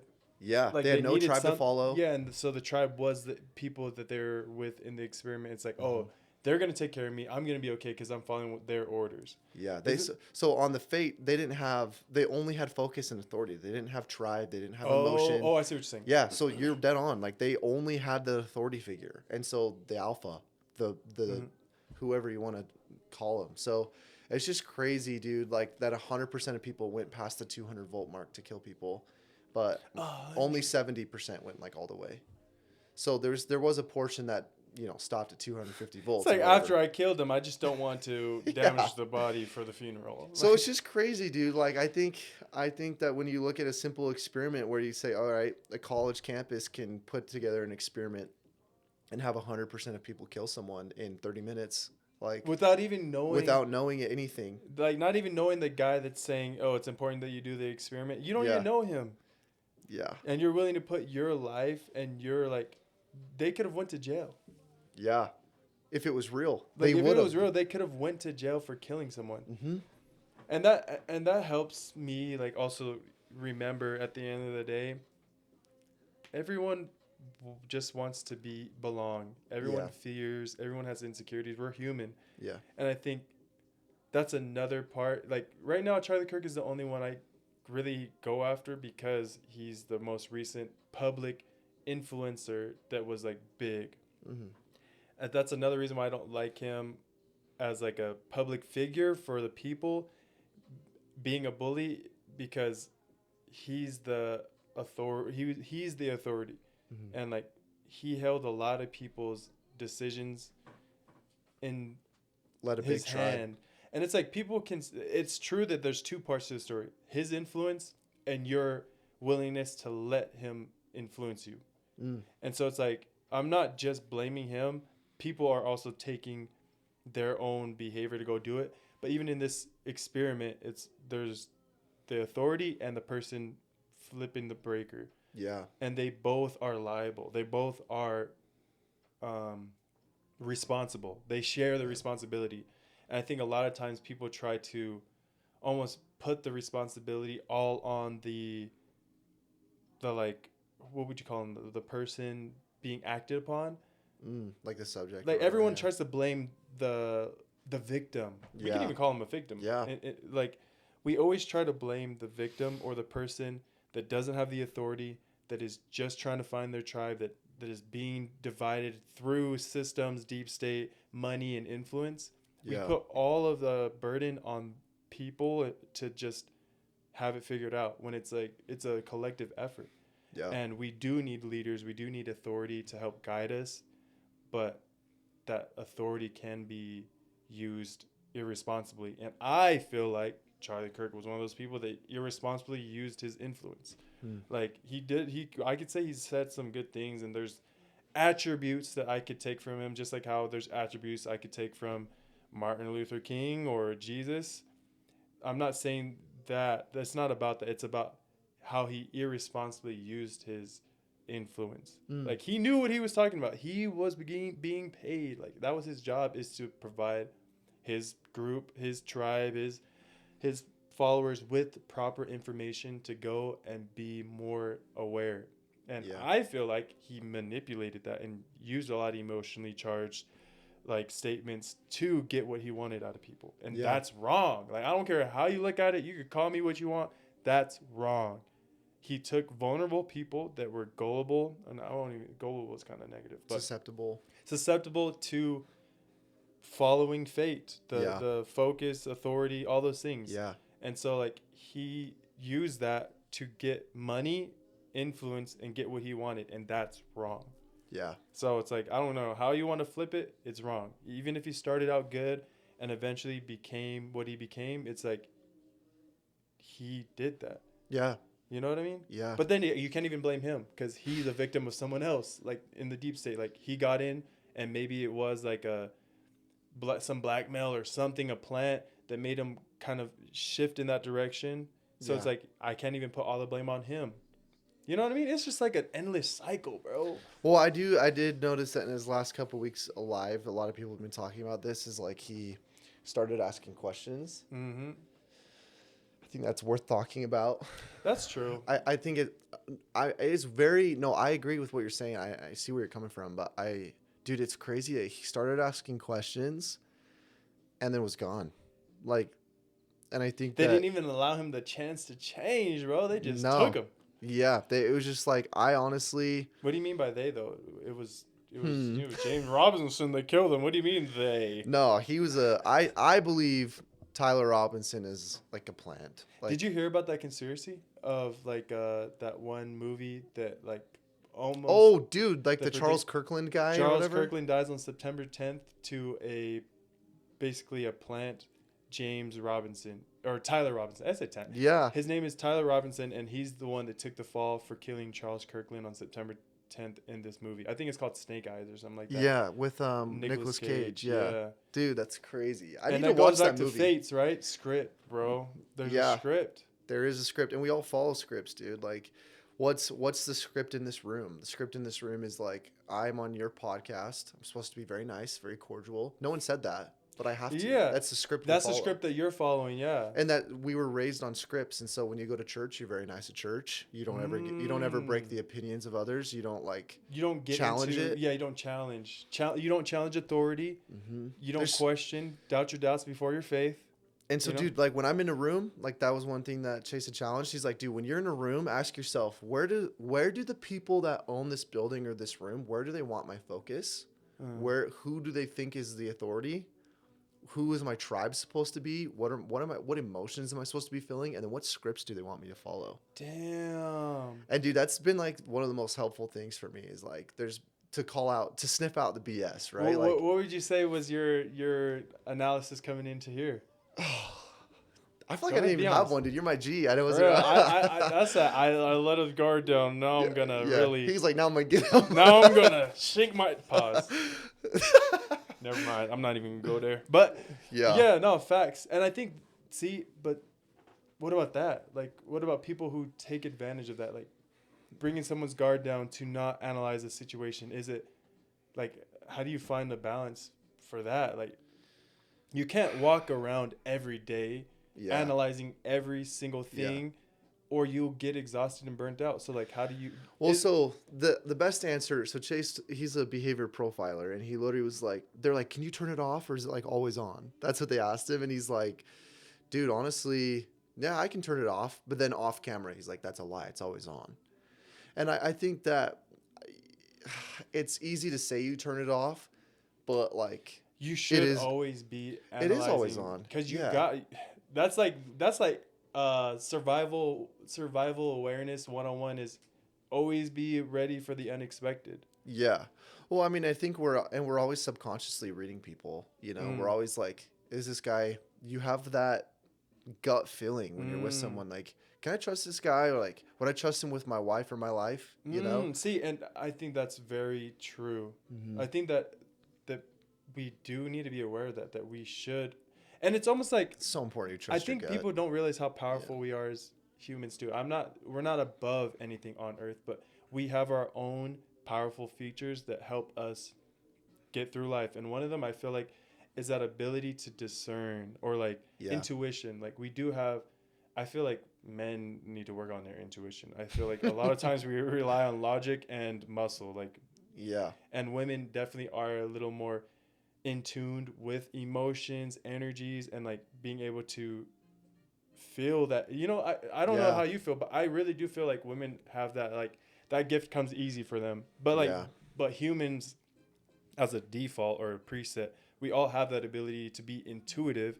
But I'm just saying that I do feel like women, it either comes easier, or it's like they just have like a better understanding. I don't know how to explain it, but like when it comes back to that, it's like you've got to always have it on, but you've got to turn it into, like, instead of steps, it has to just become part of like your like brain analysis. When you're going through life, you just process information at like that way, you know what I mean? You got to get to that place, I guess. I don't know. Dude, I don't know. Yeah, I do think it's. I remember growing up, my mom would always watch Criminal Minds Mm. late at night, and I was like a kid, and I'd be watching, and the phrase they would always say was like, "The further behind you can see, is the safer that you'll be," because it's always like people are always getting like abducted at night or Mm. killed at night or whatever. But I think it's the same thing where it translates to like the reading people, the waking up, the whatever we want to call it, like um, is I think like the more you learn and the more you can see and the way that people talk is a big thing. The Mm. way that people talk, like you can say like there's been things that I've said and you're like, see, that's what people want you to think though. Mm. Like, Same. You probably you feel know what the I'm same saying? way. Like where I'm like, I would say something, you're like, yeah, but that's what they want you to believe, and then you're like, oh yeah. And so I think it's the same I thing. just Like, always do that. I'm not gonna yeah, lie. Sometimes you just challenge I it to could be challenge it. I think Yeah, that's like my fate or like my brain analysis is I rather challenge everything than just accept it for what it is. yeah, I need to make sure that it's okay for me to I it's okay I, the permission. yeah. I have to make sure that I internally give myself permission to follow this. Mm, I have to. Like I don't want to I don't trust anyone. I think that's what it comes down to. It's like the way the world is going, you shouldn't trust anyone without first discerning, like really getting a feel for it. That's what I go back to. So I do that with information. That's why when I put things in AI, and it gives me something, I say, okay, but is that considering the complex understanding of how that could be that way? Like I really have to like always make sure that I'm not being fed anything that I don't want. So that's why I just challenge anything anyone yeah, says. Like, are you sure? Like, where'd you get that? Like, if you can answer those things, if you could tell me where you got that, why you feel that way, why you think that way, then it's like, hey, then okay, cool. But if you're just following that shit because you heard it somewhere, it's like, that's less likely for me to want to trust you. If mm. you're just willing to just accept information as it comes, like that's almost like a OnlyFans model, just doing Ta- anything for money, just yeah. yeah. You It's know what I like mean? yeah. Well, it's like if the OnlyFans model is telling you how to like run the government, you're kind of like, huh? Like, where is this information For coming real, from? like Like, you don't should even I have be enough. listening to what you're saying right now? Yeah, Exactly. It's like you yeah, just can't. But it goes back to what you're saying. It's like if someone looks like they speak well, they mean well, they sound smart, you're more willing to just accept the information. yeah, And like yeah, that goes back to the biases. Oh, for someone in Utah, their internal permission might come easier when they see someone that's white. yeah, And that's like not a racist thing, but it is something you need to be aware of, that they take that and they use that. That's where algorithms, analytics come from. They know in this region of Utah, when they see a video, if there's a white person on the screen talking with some authority and some intelligence, they're more likely to stay in the video. They're more likely to let us change their perception, change the context, and help them think that they're coming out with this. So yeah, it's like it's a lot deeper than just the information. It's like almost like I don't even know if I'm using the right word. It's like a or it's like a bio organic machine that they're literally able to tell off of you. You drive the machine, but you don't know that. You don't know that you're keeping the money going by staying for 5 seconds. It's you don't think it's that deep. yeah, And that's where it's like it can get that deep because then it shapes your reality. It's almost like a wheel where it's like you're putting in your biases and energy and it's feeding back into you, and it's like almost like a wheel. You're just and then think of all the cogs in the world that are keeping that TikTok machine going, the Instagram machine going, the Charlie Kirk TP USA yeah, movement. It's like this literal cog and you're just adding to it. And it's like I don't want to do that shit. I yeah, want to do me. yeah, If I do it, it's because I want to do it. That's how I have to. That's how I yeah. have to approach everything. It's like I don't. Yeah, I just don't like being friends with bots. That's the thing. It's like, hey, Bots is crazy. you know what I'm saying? Like, Yeah, literally, you're literally like to me, a bot is someone that's just yeah, easily programmable. yeah, Feed them this information with a person that looks like this, and they'll follow that shit. Like, you know what I mean? There's people look yeah, similar. So it's like, yeah, oh, if we want this demographic of people to follow and get the biases we want out of them, just have someone that looks like Charlie Kirk make some statements with this information and they will follow. They'll eat that shit right up. Yeah. And then that's a plant. They plant that for certain regions in Utah, certain regions in California, Oregon. And then it makes a sum of a movement and influence. And like, damn, y'all don't see that? Like, y'all don't see how you just, I don't know. I don't Yeah. know, bro. No, dude. Freak, dude. I don't know. I sound crazy as hell, but I don't give a fuck. Well, no, we were getting onto the topic of him starting to ask questions, and Oh, yeah. I'm trying to think. Well, he started asking questions about Israel, and there's like, I could talk about this all day. I'm trying to think of where I'd want to even go with it. But Yeah, like, for real, because you got to be careful. It's like we're not even big enough to really. It's like I ain't trying to die to die. I need to at least have die something. later. For real, it's like I'm willing to die for the people when I have more than just 10 people that are following me. Yeah, dude. I think no. He started asking questions about Israel, and I think that a lot of people have started to ask questions about Israel. Like, the big thing that like Nick Fuentes is on, that Trump used to be on, was the America First movement. And that's like where I am. Like, I'm like, hey, let's like put America first. Like, if we're living in America and we want America to succeed, why are we paying all these other countries? Oh, outside. Okay. Yeah, like why are we dumping all of our resources? It's like, all right, so we have food stamps that are cut off right now, right? But then we send 40 billion. But then we send billions to Israel. Like, hold on. And we just sent 40 billion to Argentina. Oh my! I didn't hear about that. Yeah, that was like 3 weeks ago. Oh my gosh! So it's just like, yeah, that's one thing that's very weird to me. Is like, why are we in the position we're in? It sounds like a toxic, financially unstable family. Yeah. Like, think about if your parents were struggling, barely able to feed you as a child, but they're able to make sure that they're fed, they can go to work, they can come back from work, but you as a child of your family, you're not being fed. And then you see your parents use their money to buy gifts and food for other people and look good when they go to your uncles and aunties' houses. They're handing out these beautiful gifts to them, but you're starving at home eating ramen noodles and water. Mm-hmm. Do you think you're gonna be like, oh yeah, that's just what my mom and dad do? Like, I love them for that. Like, that makes total sense what they're doing. No, you're gonna be like, what are they thinking? Yeah. And that's what's happening with our government in America.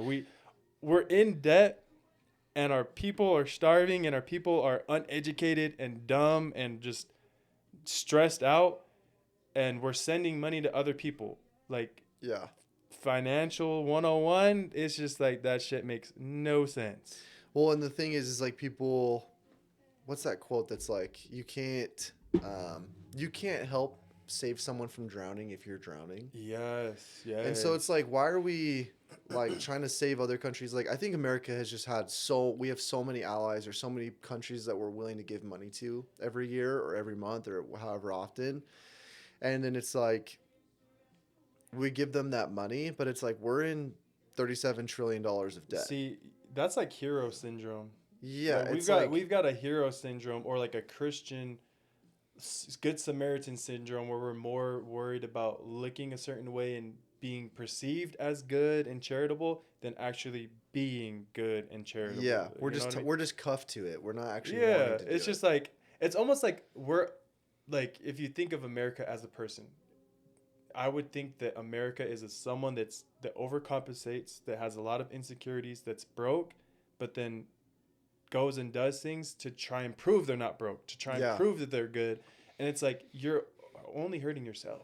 Like, you're literally 100%. Hurting yourself to be perceived a certain way, and everyone knows you're broke. Yeah. Like, think about that one friend that's like hella broke, that's trying to act all cool. For real, it's trying to go to the bars, trying to hit on the baddies, and it's like, bro, you got no money. You don't got time. Deal with, get your priorities straight. That's America. It's just like, it's like crackhead energy. Like, damn. Well, but here's the weird thing is, if we're like, hey, why are we sending money to this country or that country? There's never like that much questioning, right? Like it's like we can question it, and there's no, how do I phrase this? Like, there's questioning, but there's no like consequences. And so, but then as soon as you ask like, why are we sending money to Israel? Everyone's like, you're anti-Semitic. Like, what's wrong with you? Israel's amazing. And you're like, okay, so like I can ask questions about everyone else, but it's almost like when your parents are like hiding a Christmas gift, And you're like, is it in the pantry? And they're like, no. Is it downstairs? No. Is it in your closet?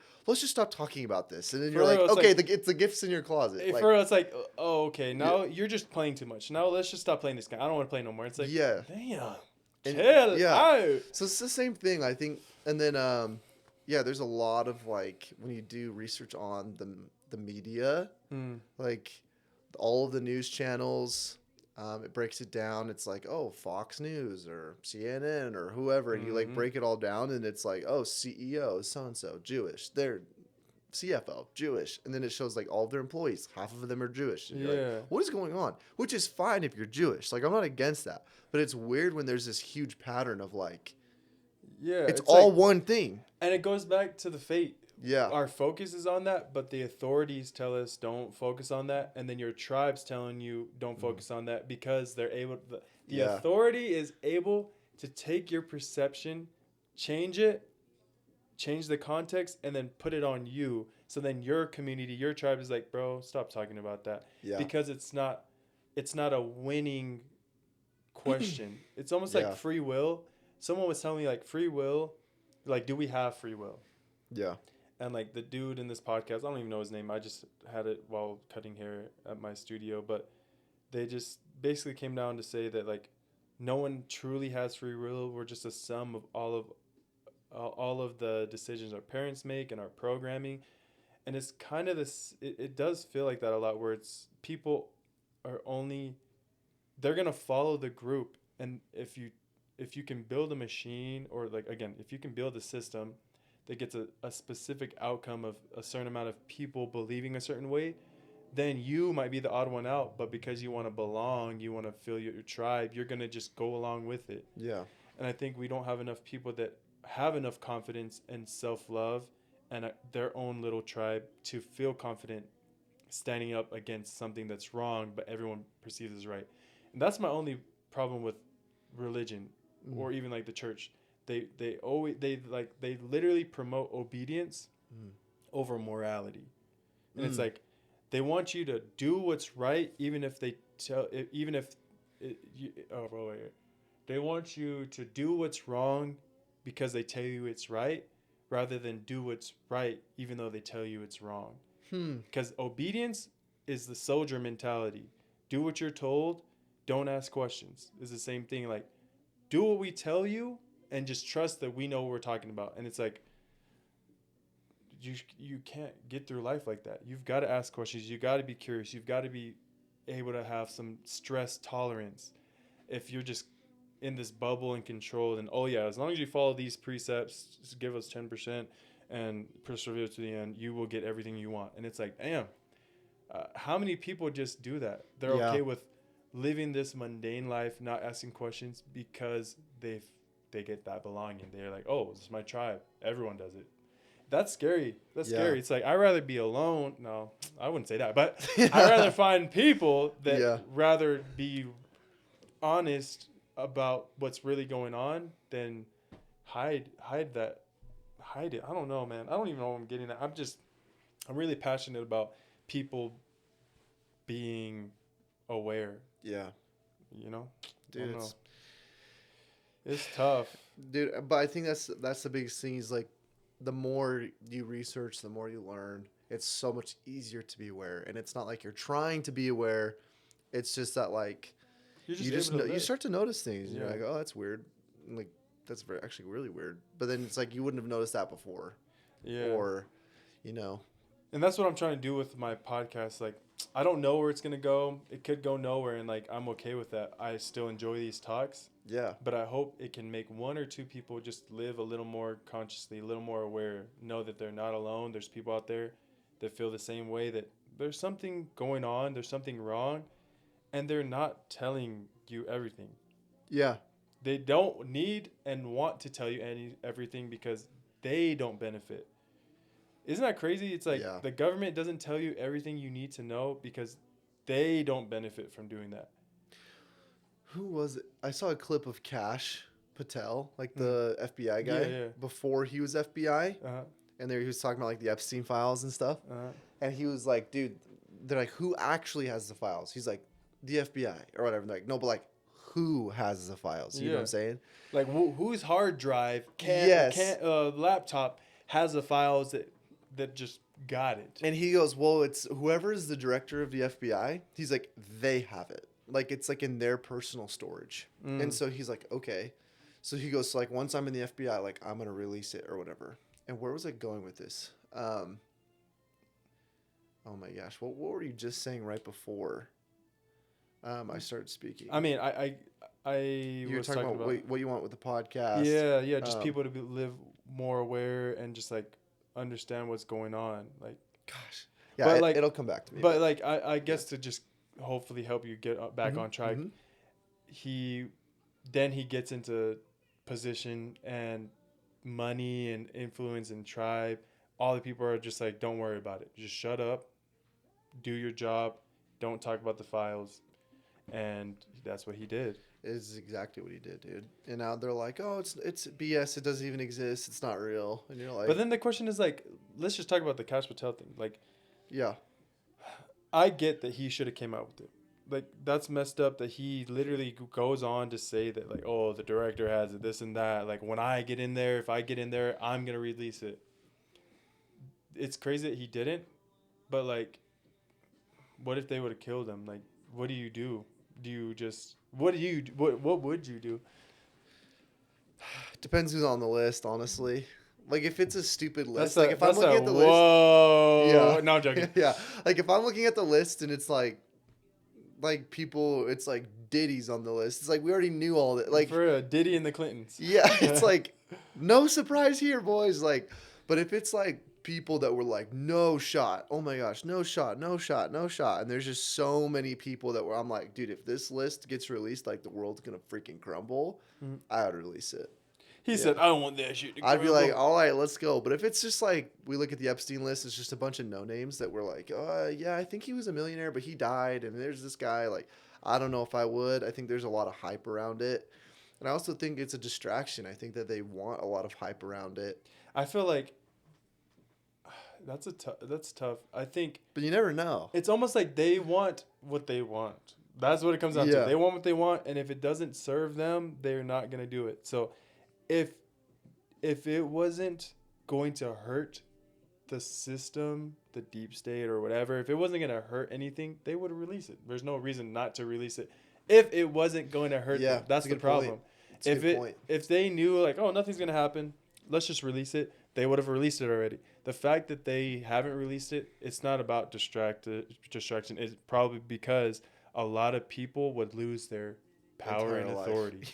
It's not even about going to prison. They would lose the influence they have over the American people. They would lose their money.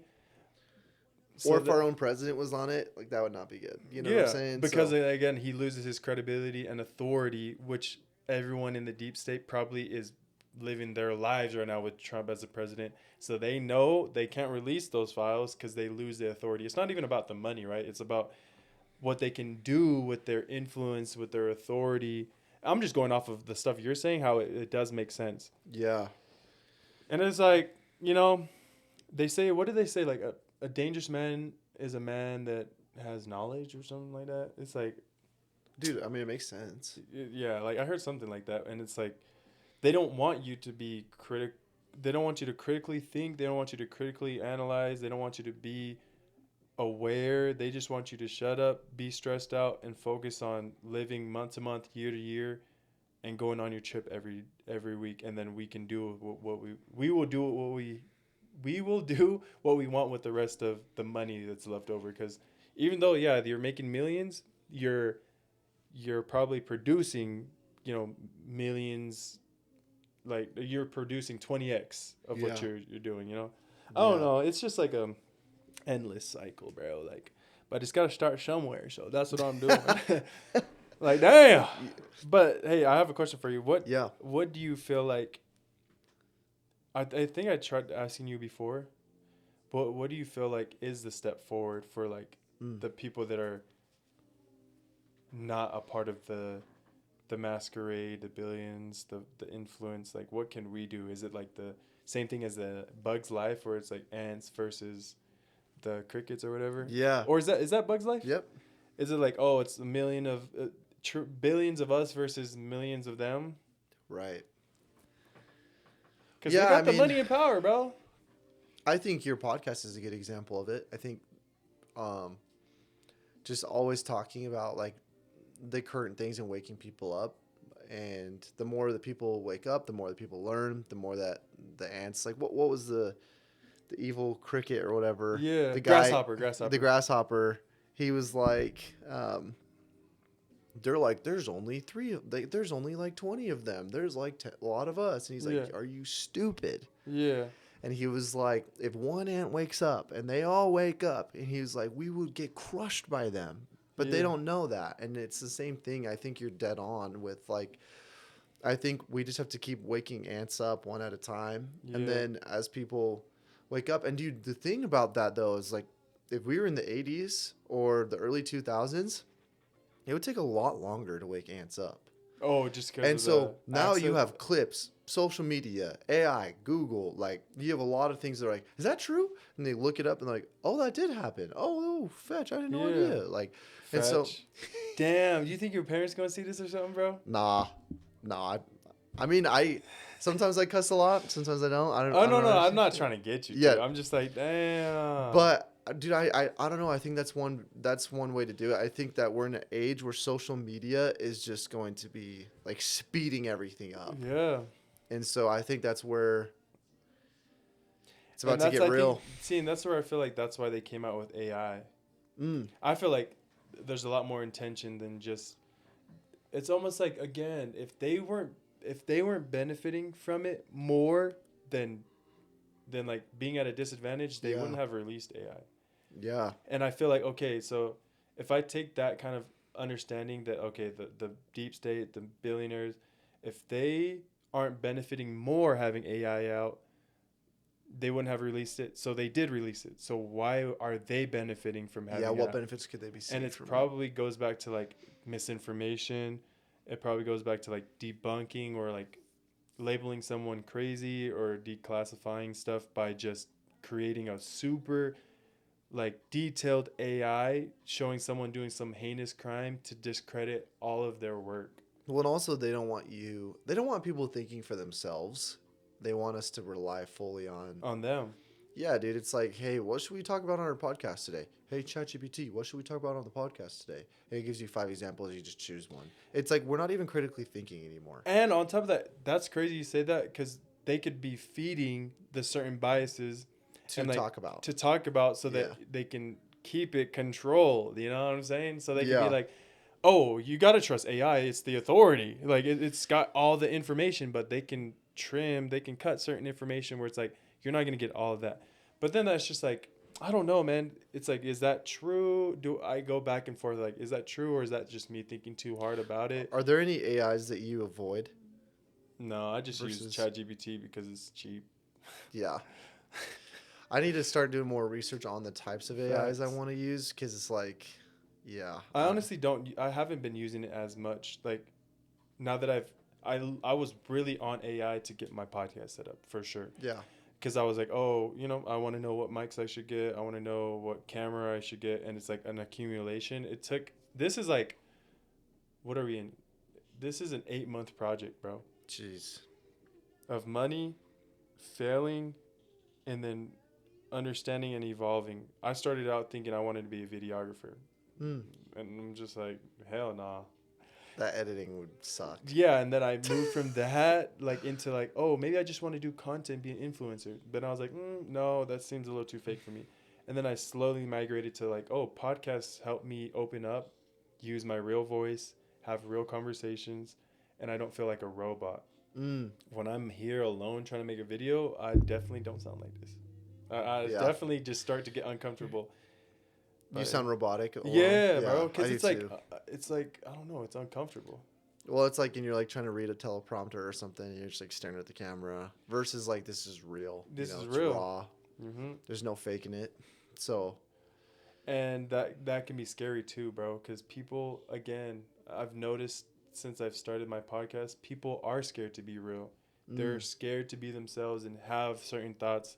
The more I do it, the more it's like, I really struggled with saying like a lot because I'm like, damn, that sounds so Dude, I say like a ton. I do, bro, and I'm like, see, I'm doing it right now. I just don't like that I say like a lot, and there's things I can do to get over that and change some of that, but it's also I shouldn't, I can't worry about it. Yeah. That'll stop me from wanting to post my videos because I say like a lot. Now I'm gonna be thinking about that the whole rest of the podcast. I'm like, don't Oh, say don't like, don't worry. say like, don't say like. I done said it probably over 100 times, and I just at this point, if someone wants to make fun of me for saying like a lot, it's like, bitch, then you make a video. Let me see Yeah, how let me you see. let me see you do 2 hours of talking. Yeah, And so that's my it's confidence. a mental workout. Yeah, because I'm thinking. See, I did it right. I'm thinking this took me 8 months of building up certain skills to fit my arsenal to host a podcast. Yeah. It took me 8 months, probably $5,000 worth of money over that time, failing, experimenting, being okay, feeling like, damn, I only got 500 views. Damn.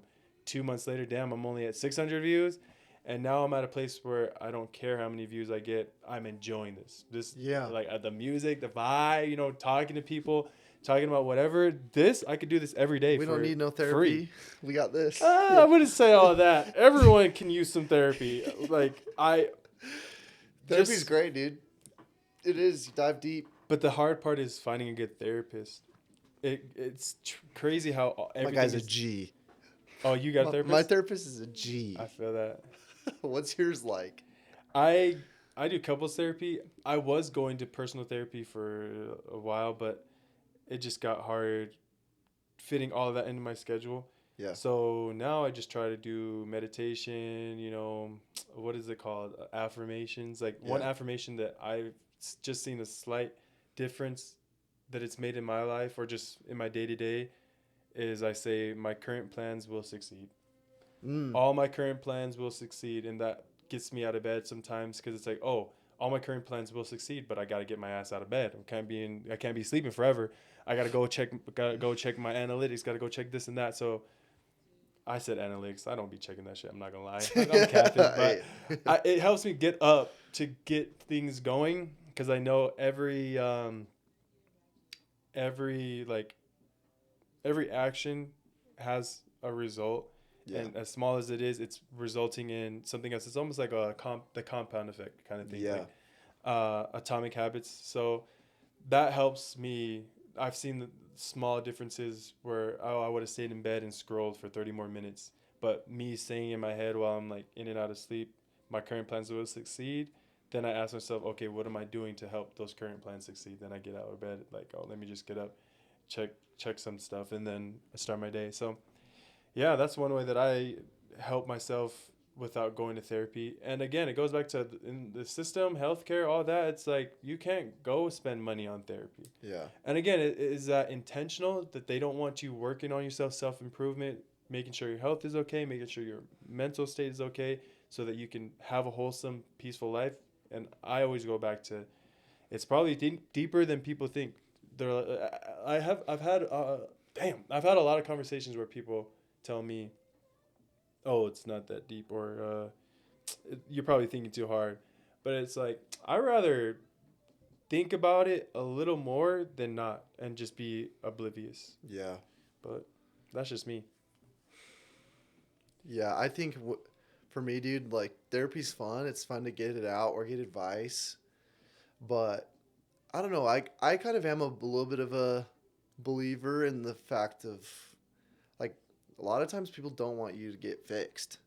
And Yeah. I think like modern medicine, a lot of it just covers symptoms. Like if you have a headache, you're going to go take a painkiller, which just kills the pain of the headache, but doesn't actually solve what's causing the headache. The root problem. Like Yeah. you don't know if you have a headache because you don't breathe enough. Some people Yeah. with their nervous systems and trauma, they hold their breath a lot, or they don't realize that they aren't having a lot of.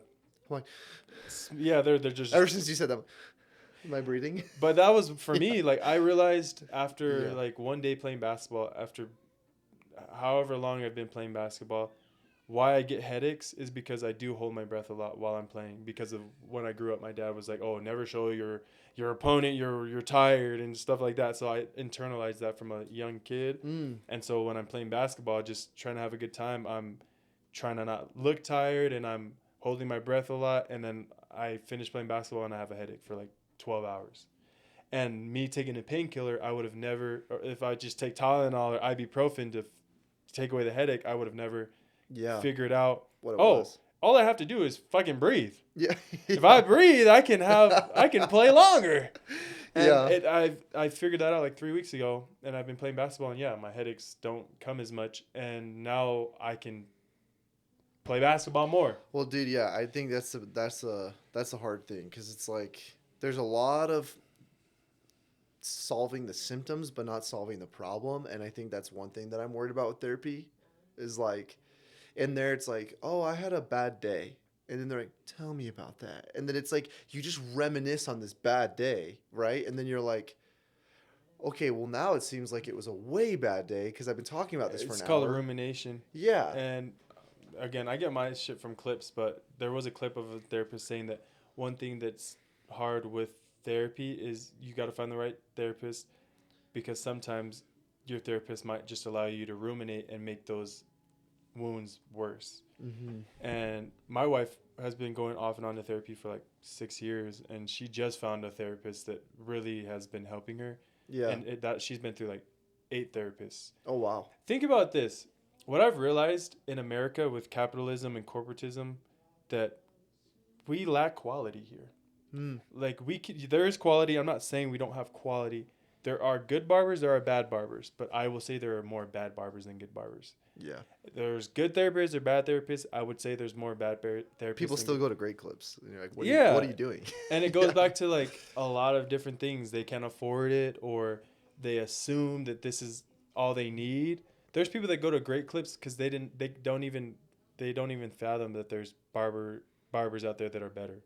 Yeah, it's just like, oh, I thought we just go to great Yeah, I clips. thought everyone goes to Just what you were raised on. that, and they see that in the marketing, like, and all that, and they see them every corner. It's like, oh, everyone goes to great clips because you see it. That's the only thing you see. You don't see the fire barbershop that's downstairs in that thing that has six barbers that have only been doing it for 2 years but are better than the barber that's been doing 20 years at Then great clips. Sandra, who's been For cutting hair real. for 6 months. For real, but that's what Yeah. I'm saying. Like, it's the same thing. People try to. It goes back to that authority. People think just because you went to more school or you have a somewhat, or what people would call a prestigious title, that you're good at what you do. And it's like, no, just because they went to school and got the degree doesn't mean they're good at that shit. Bro, we should talk about school. We should talk about school for a second, dude. Yeah, let's do that Because because I think everybody talks about like, okay, it's like you don't need college, and then that's all they say.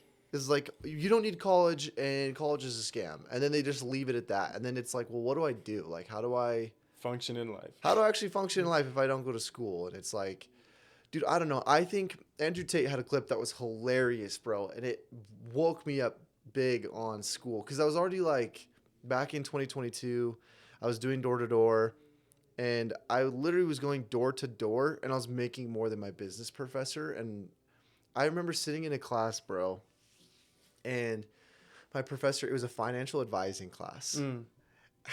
And my professor was like, all right, yeah, I'm gonna be real with y'all. Like, I'm very good with the theories. I'm very good with like knowing how to invest. He's like, I just don't really do it myself because I just suck at it, or whatever. And the way he said it was like, I know. He was trying to basically say like, do what I say, but not what I do, right? And I'm sitting there, and then like the second class period, he kind of brought that up again, but then was like, yeah, I only make like $60K a year, but I'm fine with that, and I'll probably never be a millionaire. And I'm sitting there, and in my head, I'm like, this is my financial advisor that I'm supposed to learn from. Yeah, your professor. Like, this is my professor that's teaching me how to invest my money my whole life. I just was like, I literally grabbed my backpack, I stood up, and I just left. Like, I was like, I'm never coming back. And I never went back to school. But at least he was willing to be honest. 100%, dude. 100%. And I think I appreciate him being honest, or I would probably still be in there. school. And honestly, it was tough because, I mean, a lot like the family. It's like, what are you doing? Like, why are you not in school? What's going on? And it's like, well, I have multiple siblings, my brother-in-law that have gotten degrees, and they don't even use them. And you're like, Damn. you spent 4 years, 5 years of time Sacrifice, and money money. and studying and sacrifice and not being able to hang out with friends and not being able to do what you want to do or go on a trip, or it's like all this 5 years of sacrifice for what, dude? For Like, real. for what? Just to not even use it. Go into what They you don't even wanted touch to. it, bro. And it's just like, are you kidding me? And that was another thing where I was like, maybe I shouldn't spend 30 grand on this, Yeah. like, or more, you know. And so it was, yeah, college is a weird thing. Tough. And the craziest thing is you could go to one official university, like let's say Utah State. You go to Utah State, you take your math, your history, your science, whatever. And then you are like, actually, yeah, I met this guy. You're like, let's say it's a girl. She meets this guy. They fall in love, and the guy is going to BYU or UVU. So then they go down to BYU or UVU, and they move down there. She transfers schools, and then they're like, oh, yeah, actually, those history classes, they don't work here. Yeah. Like they don't transfer. And it's like, you're telling me, but like in high school though, if you did math in high school and history in high school, Yeah. and you move high schools, it's fine. Yeah. But then it's like college, they're like, oh, yeah, those credits don't transfer. You're actually gonna have to do those classes again and pay for them again. It's all for money. Like in It's my for opinion, money. it's all for money. Facts. It's like you're telling me one of an Damn. official college like That- Utah State can't transfer. That happened to me. I went to Utah and then Yeah. BYU. Mhm. And luckily for me, only 4 credits. Went to were- BYU, the smart guy, dude. No. You- That's that You- DEI. you- No, I'm joking. No, it's just a transfer. Oh, yep. All right, that means we have about 15 minutes left. Perfect. Camera died, so we'll put in this last battery. And hey, we're doing good, bro. Dude, I love this, dude. Yeah? Yeah. You should come again, my I nigga. literally love this. I hate I keep yawning and I'm like, I'm not even tired. I just keep No, yawning. do that. It's because it's in the morning, bro. I'm like, what the frick? We're going to talk for a couple minutes after. Let's do it. Just like a couple.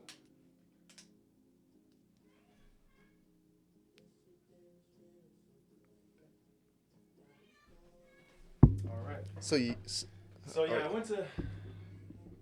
you went from Utah to BYU. Yeah. So I went to Utah, from Utah to BYU, and 4 of my credits didn't transfer. And then I got up to like 70 credits, and then I was thinking of transferring to UVU, and another 4 or 6 of them wouldn't transfer. And I'm like, damn, that's crazy. Like, gotta pay for it again. Gotta pay for it again. Yeah, and so I was in this space where I felt like in order for me to be taken seriously online or be credible for the things that I feel are happening and research that are kind of happening, Yeah. it's like, oh, I have to go to school and get a paper so that I can say, oh, I have a psychology degree emphasized in sociology, so I know what I'm talking about. But it's like, I probably have experienced more and learned more than like a psychology professor for some Yeah. community college. I'm not saying that I have and know more than anyone. I'm just saying I know a lot about the things I've went through, and I can use that to help someone else be more aware. And it's like, damn, it sucks that I have to have a degree for more people to listen to me. Yeah, I have a couple friends who have psychology degrees, Mm-hmm. and it's like you talk to them, you ask them a basic question about psychology, and they're like, "Oh, that's a good question. I have no idea." And you're like, "What the fuck are they teaching For you?" real. Like, literally, what you're not learning anything. Like, yeah, that's Nah, for real. Like I've read books, and I do read books. I also do like audiobooks. That really helps me to like learn while on you're the driving, go. dude. And like I've learned so much from some of these books that I've read in stuff like psychology and how emotions work and things that I need to work on. And it's really made me want to go back to school, but it's then I go back to, oh, I'll just be wasting money and time to get a degree to then say the same things I'm saying, but just be able to say them with a degree in my hand and say, you should listen to what I'm saying because I went to school and I have this paper. Like, Yeah, I have these papers, so I you should listen to I me literally now. have this paper, so you need to listen. Yeah. So because I have this paper, you have to now have to listen to me and follow my page. No, it's well, and I have friends who do. They're like at school and they've gone on like what's that website called? Anyway, they've hired someone from like India Mm. to do all their homework for them. And it's like, See, at that point, it's like, what are you getting the degree for? like, bro, like, here's my Canvas login or whatever, or Canva, whatever it's called. Then it's like, here's my login. They log in. And it's like, they can see your dashboard of classes, all the assignments, and they just click on it and they start doing it for you. And they just pay them. And I'm like, honestly, that's what I should do. That's genius. For real. But Shoot. Now that you're it's like, saying I that. got my paper. But then it goes back to what's the point? What's the point of the paper? Like you're getting the paper to feel that you have permission to say what you want to say and that you feel you have credibility. That's why you want the paper. You know what's crazy? That is Yeah. literally why I wanted to go back to school. I was going to go back to school in January to UVU just to do 2 years of work, of school, and money. Yeah. Because I want to have permission to say what I Dude, it's I all say. that's all it is it's permission. Like there was an example that they were talking about permission. There was an example of like if you go into like a really expensive high-end purse store and you're in there and you got $20 in your checking account, you're gonna feel really weird. You're gonna feel like all the salespeople are looking at you like, yeah, there's no way you can even afford something here. Like you're gonna feel that way. But if you go into the store and your boss gives you the company card with an unlimited spending amount and they're like, hey, we got some big people flying in for a podcast. We want to give them each like a Prada purse. Will you go buy them something, right? And then you're in there and you got the company credit card in your pocket. You feel so different in that store and you're looking around like, yeah, I can buy whatever I want. You know what like I'm saying? say something to me so I can be like, don't make me you buy think I this can't store afford it? for free. Ha! Yeah. That's like, you think I can't get 2? Give me 4. Yeah, exactly. So it's like, dude, and it's like, what changed? Their outfit didn't change, their memory, their knowledge, nothing changed except for the piece of plastic in their pocket that gave them permission to be in that store. Or gave them permission to feel confident or to feel like they belong. Yeah. And see, that makes me go back to like psychology of like black communities, marginalized people, is that it's almost like we have this internalized insecurity because of all the things we went through and all the biases that everyone has about you, that you automatically might feel like people are looking at you because of that. Yeah. I definitely went through that growing up, and that's why I rejected the Polynesian culture a lot. It does derive from like the way I look and the color of my skin and my appearance and how that looked towards other people, because I won't even say family members because it's not like my parents or anyone directly said anything bad, but I'll just say relatives would just make comments that like fed negative biases towards my skin color, right? Like making jokes, and although they're just jokes and they're supposed to be funny, when that's like when all the jokes are directed towards that, it definitely internalized for me and made me feel less than. And like, even though I should have,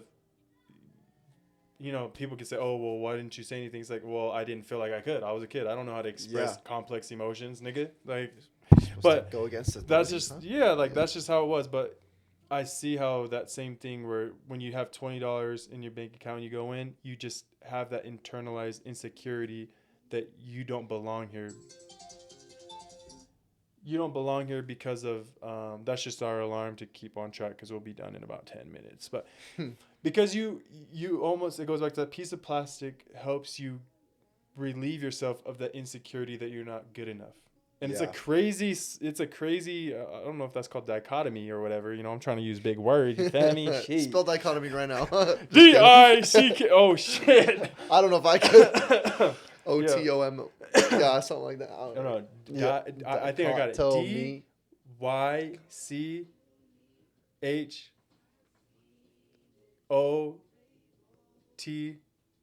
No, A-T-O-M-Y. We'll look that up after. We'll fact check that shit after. But yeah, you know what I mean? Like, yeah, it's because of you almost attach your worthiness and you basically attach your self-worth to numbers and papers and like even ideology rather than just be present in your skin. Yeah. Like, be present with who you are and know that you're not where you want to be, and that's okay, but I love who I am. And like, I think a lot of people place their self-worth on this image Mm. And I think that's where it comes from. And it's like, then I go back to see, where does that come from? It's got to be intentional. It's not like this shit accidentally happened. Like, Yeah. where does this shit come from? How Yeah. can we change that so more people are more confident, more loving, more empathetic? A lot of people do mean things out of their own insecurity, right? Yeah. They're projecting. So it's like, Yeah. oh, if we change the foundation of people through community, belonging, education, resources, and uplift everyone, then the overall like essence or collective consciousness of people would be more loving and empathetic. Yeah. But then it's like, why aren't we doing that? It's like, I'm just some random barber struggling to pay bills month to month, and I'm saying this shit. But there's a billionaire out there. There's multiple billionaires out there that you could say are way smarter than me, have way more resources, way more influence, and they're not making, it's not budging. That shit makes no sense. Like, make that shit make sense. Yeah. You know what I'm saying? Yeah. And I think, again, it goes back to people are willing to defend billionaires when you're closer to SNAP benefits than you are to them. Like, because That's again, the craziest. you That's like attach the bar of the day. you attach your self-worth to, I'm worthless if I'm on SNAP benefits. I'm only worth something if I'm a billionaire. And that shit is crazy. Yeah. Like, take a step back and think about what you just said. That means that if you get money, you're going to be just like the billionaires because you attach your self-worth to money and external And you just validation. repel the Yeah.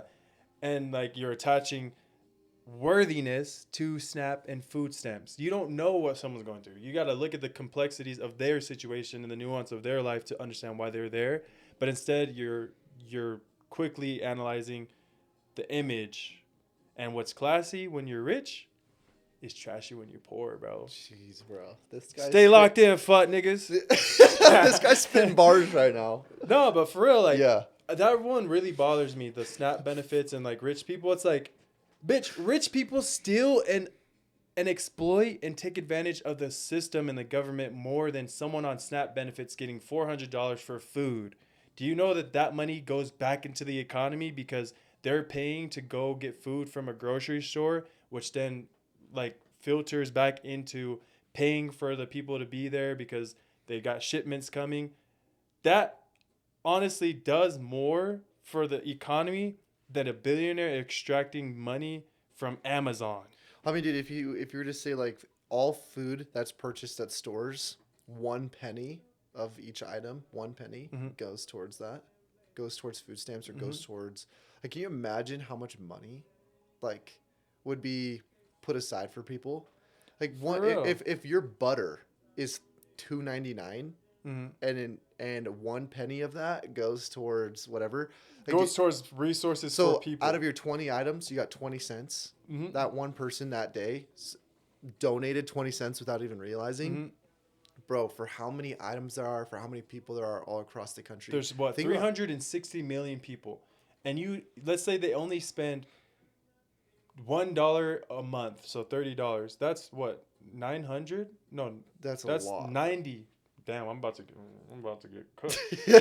But like, yeah, Someone if they fact check this spend guy. $3 a month, that means Yeah. that we are putting away $900 million if everyone spent $3 for that in this I was scenario. about to whip out the calculator.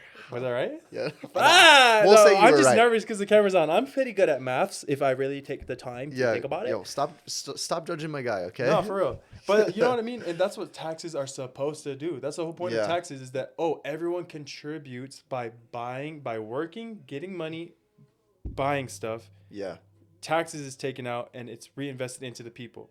And it's like, I don't see that shit happening. Yeah.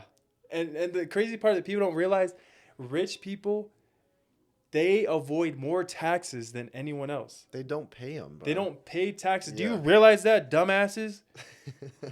Rich people Yeah. avoid and pay less taxes than anyone else because they are able to pay for the best tax attorneys to understand, if I just spend money on myself through these LLCs and on these specific things, I don't have to pay taxes and it goes towards me.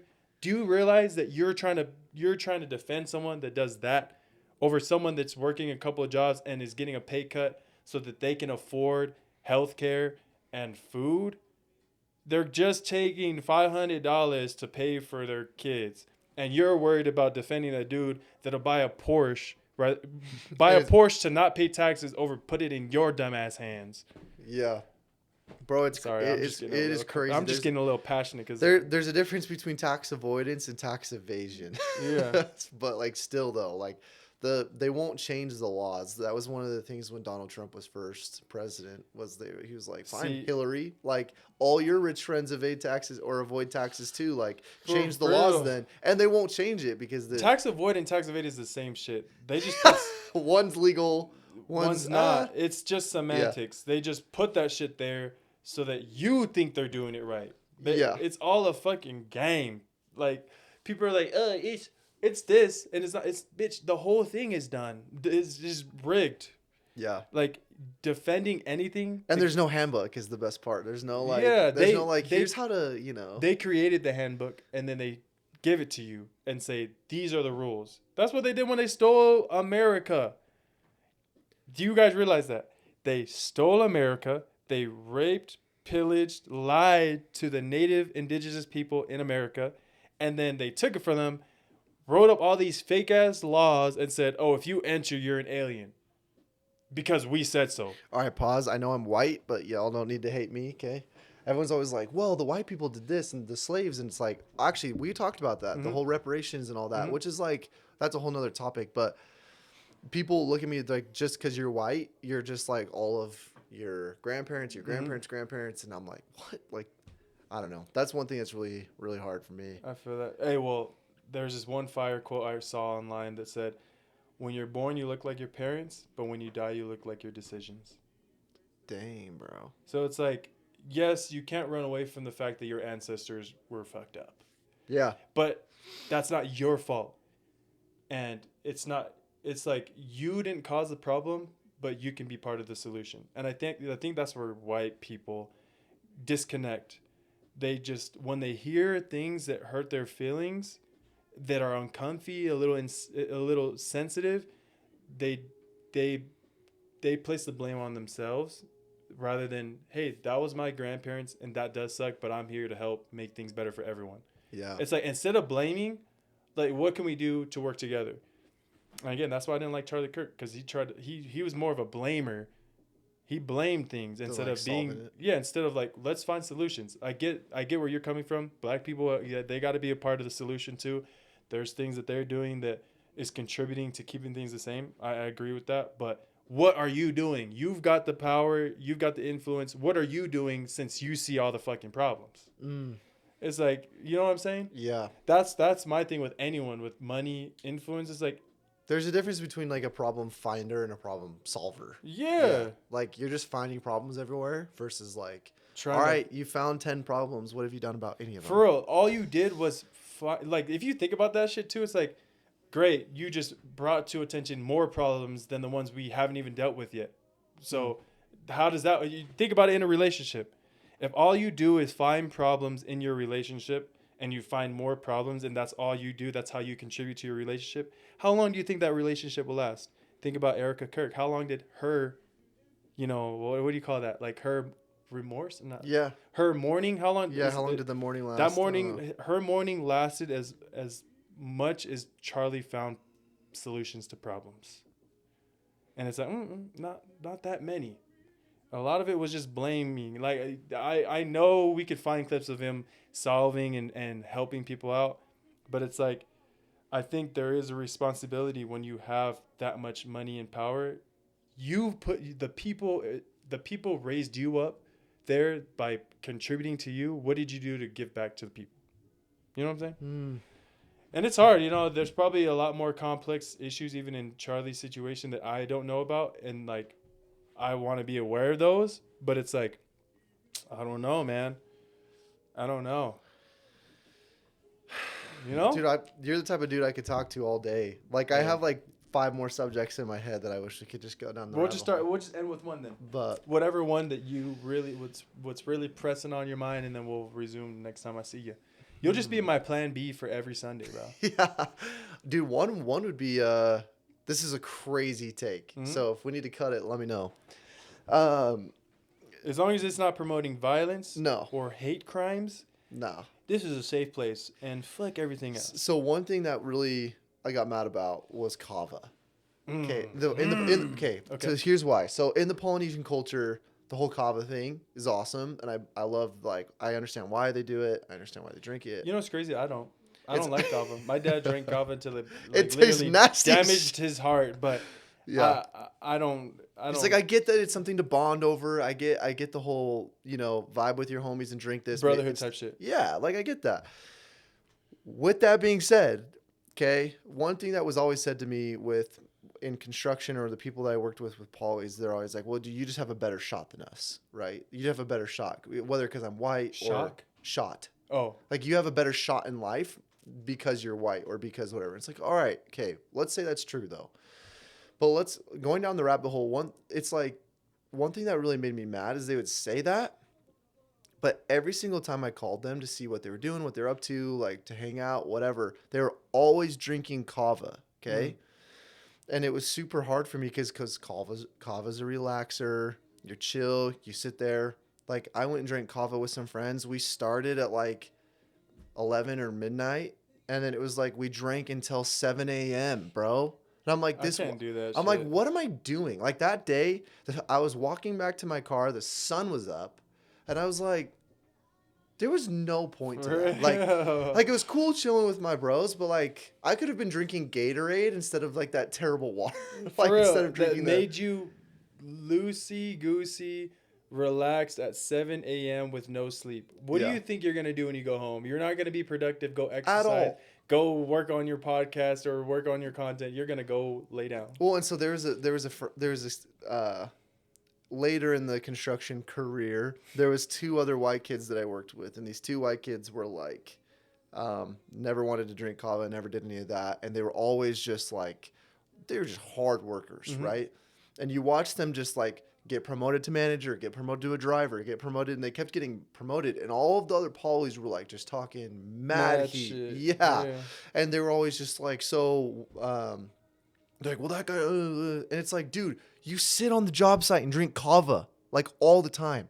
And I honestly, dude, my hot take that I'm finally going to say is basically like, I think a lot of Polynesians never find wealth, never find success because of kava. I think it's holding them back. I think the whole brotherhood, sitting in your backyard all weekend, half the week, half the days. Without your family or kids. Without your family or kids, not spending time with them, drinking your kava is why you're not successful. It's like, that shit low-key gay for real if you think about that shit. Like some people, dude, it could be your like, you'd rather go spend the whole night drinking kava with your boys over spending time with a beautiful, attractive woman that you have kids with. Like, Facts. Make that shit make sense for real. Bro, and it's like, dude, some people, everyone has vices, right? Like, some guys, it might be way too much time on video games. One guy might just be like, he never stops eating, whatever. But I think kava needs to be added to the list of vices. I'll say this. It's not the substance. Just like, one thing I've realized in life is a gun is not a threat. A car doesn't kill people. AI isn't racist, but the people holding those things and using them to fill that void in them is what makes those things dangerous. Like, weed could be a very ritualistic or sacred spiritual thing. Same with like alcohol. How we talked about how a certain amount of alcohol a week actually is more beneficial for your heart health and everything. So even with kava, there's health benefits and there's, a lot of different positives. All the negatives come from moderation and human consumption. So like, I agree with you that kava is probably one of the top 5 reasons why Polynesians won't reach certain wealth levels that like blacks, whites, all these other different ethnicities and races reaches. But it's not about the ethnicity or race. It's about the person and how they deal with trauma and their nervous system, and it's a lot more nuanced, right? So like, it's true on paper, just like how Charlie Kirk said a lot of true shit on paper, but if you unfold and dissect it, it's not even the kava, it's that person. They Yeah. probably went through a horrific abusive, traumatic life. Mhm. And this is one way to escape those traumas, those insecurities, is to not think about them. What's one way to not think about it when you're a Polynesian Mormon in Utah? You can't smoke weed, can't drink. That looks bad in socially, culturally. But kava is accepted. So that's one way I can get Yeah. around. You know, it's like literally like tax evasion, you Well, know? and I feel like, dude, if you're a nerdy kid who's on his computer playing video games 12 hours a day, like your mom is like, it's the damn game. You know what I'm saying? Like she gets Yeah. really annoyed with you. And it's But slightly true. There's mhm. truth, but that's not the whole truth. Is he trying to escape reality because maybe he grew up with just his mom and he's always Mm. longed for a dad, longed for brothers, and that's one way to not think about the hurt, not think about the depression and anxiety that comes from it. And you can't, again, it goes back to, we can't always blame the victim Yeah. or that kid or that person for all the things in their life. They are a big part. Like, it's important to acknowledge that they are part of the problem, Yeah. but to just put all the burden and blame on them is not going to make shit easier. And just giving them money and just giving them all these things isn't going to fix it either. You've got to go deeper. Like, you got to Yeah. fix the root issue, Yeah. not the symptoms. Taking away kava from Polynesians It's a just symptom. is a Yeah. symptom. What's the root issue? And it goes back to humans. Like, how is Yeah. he raised? Is he Well, raised? and I agree with that 100%. 100%. Yeah.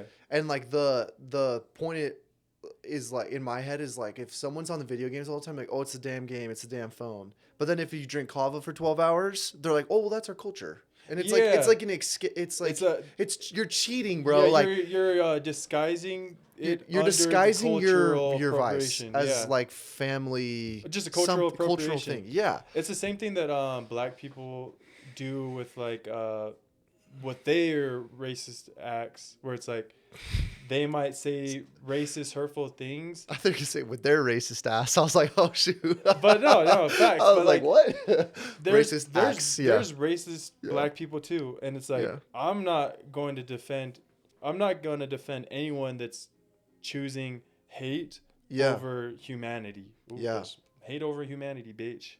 Oh shit, no, the other way around. Humanity over hate, bitch. Yeah. Let's But- go. Pro hate. Just kidding. But like Yeah.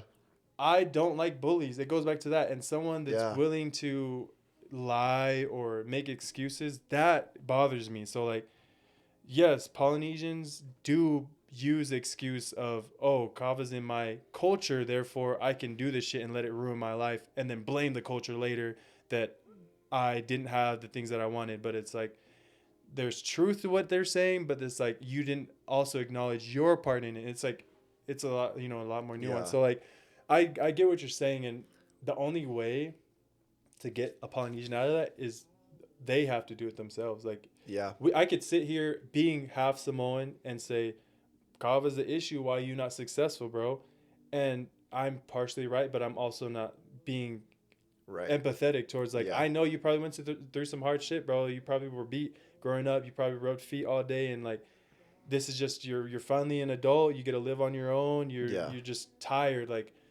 that's the part that I realized that a lot of that comes from is when you go through shit as a kid, when you go through some tough shit as a kid, you almost feel valid, and you're what's the word I'm looking for? In your incompetence. Mm. So like, when you're 25 and you're incompetent emotionally, mentally, or like in the way you handle substances, you're willing to blame it on the fact that you didn't get to be a kid, you were abused, you had to grow up early, so it's like it's your way to unwind and finally just like relax. But like, it's just like that developmental stuff, bro. Like, they don't get to develop and learn and be a kid and make mistakes, so now they're trying to be able to do that. They want to hold on to some power, some control over their own life. They're like, oh, I can drink kava when I want to, and then like they can let that get away from them. Yeah. So it's like, it's not just their fault. It's a cultural issue. It's a systemic issue. I talked to my dad about that shit too, and like he said that when a lot of Samoans and Polynesians, or at least in the culture, a lot of Samoans moved from the islands to here, and they didn't have alcohol, they didn't have gambling, and so that was just something they got to latch onto here, and they just fed into that more until it kind of ruined a lot of different aspects of the culture because they were trying to find ways to bypass doing these wrong acts under the disguise of culture. I don't know if Yeah. that makes sense. So like everyone does that though. It's like I think it's a human thing. Like racist white people disguise their hate and racism and their ability to be okay with like hate or just like racist acts through everyone did it. Slavery didn't start with white Europeans. Does that make it right? Just because you didn't start it, does that make Yeah. it right that you guys did it? Yeah.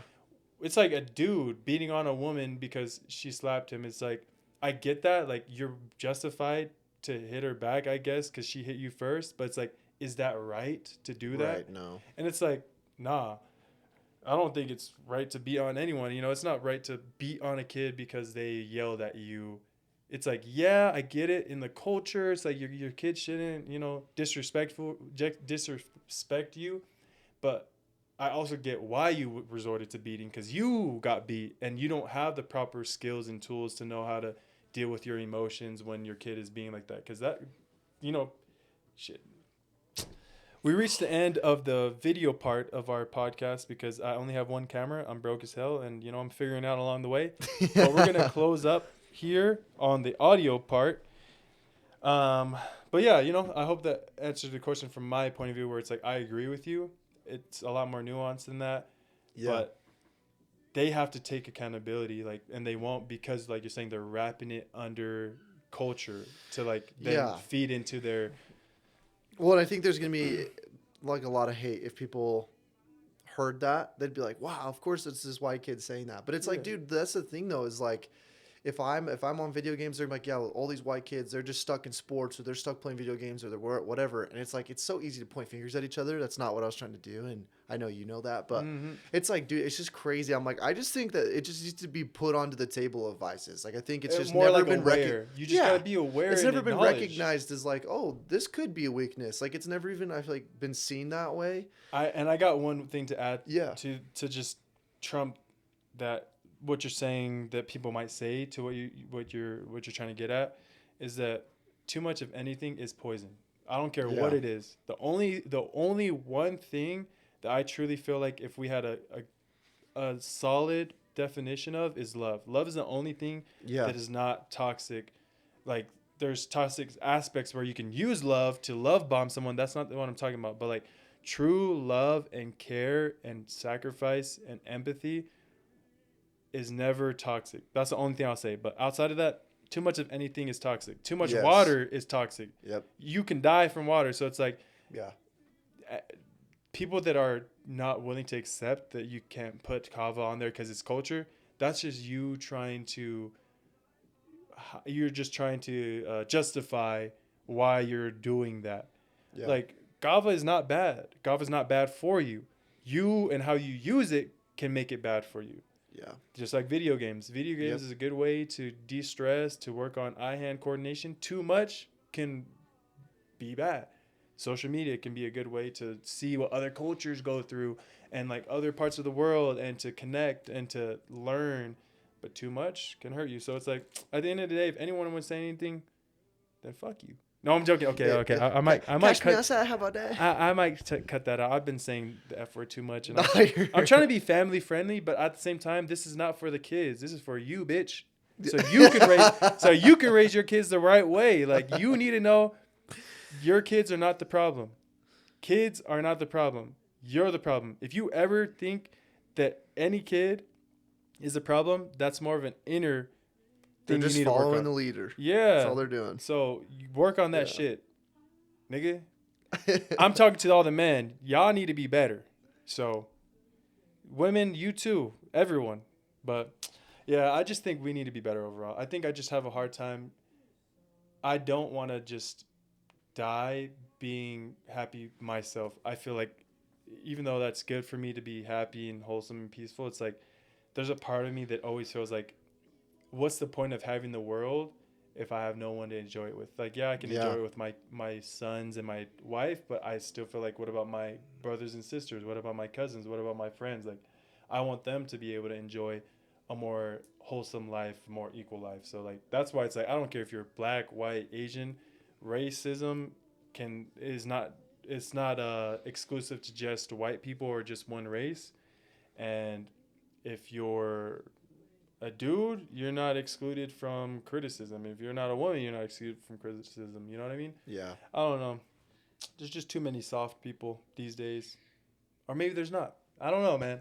I can go on and on about how like we're just hurting each other perpetually, and if no one decides to put down the hurt and put down the blame and just acknowledge, know that you aren't the problem, but you can be the solution. If everyone had that mindset, we'd fix a lot of problems. That mixed in with like under the lens of love, knowing that hey, I might not be the problem, but I can be the solution. If everyone thought like that, the world would be a better place, and we'd have a lot more um, a lot more good humans, you know?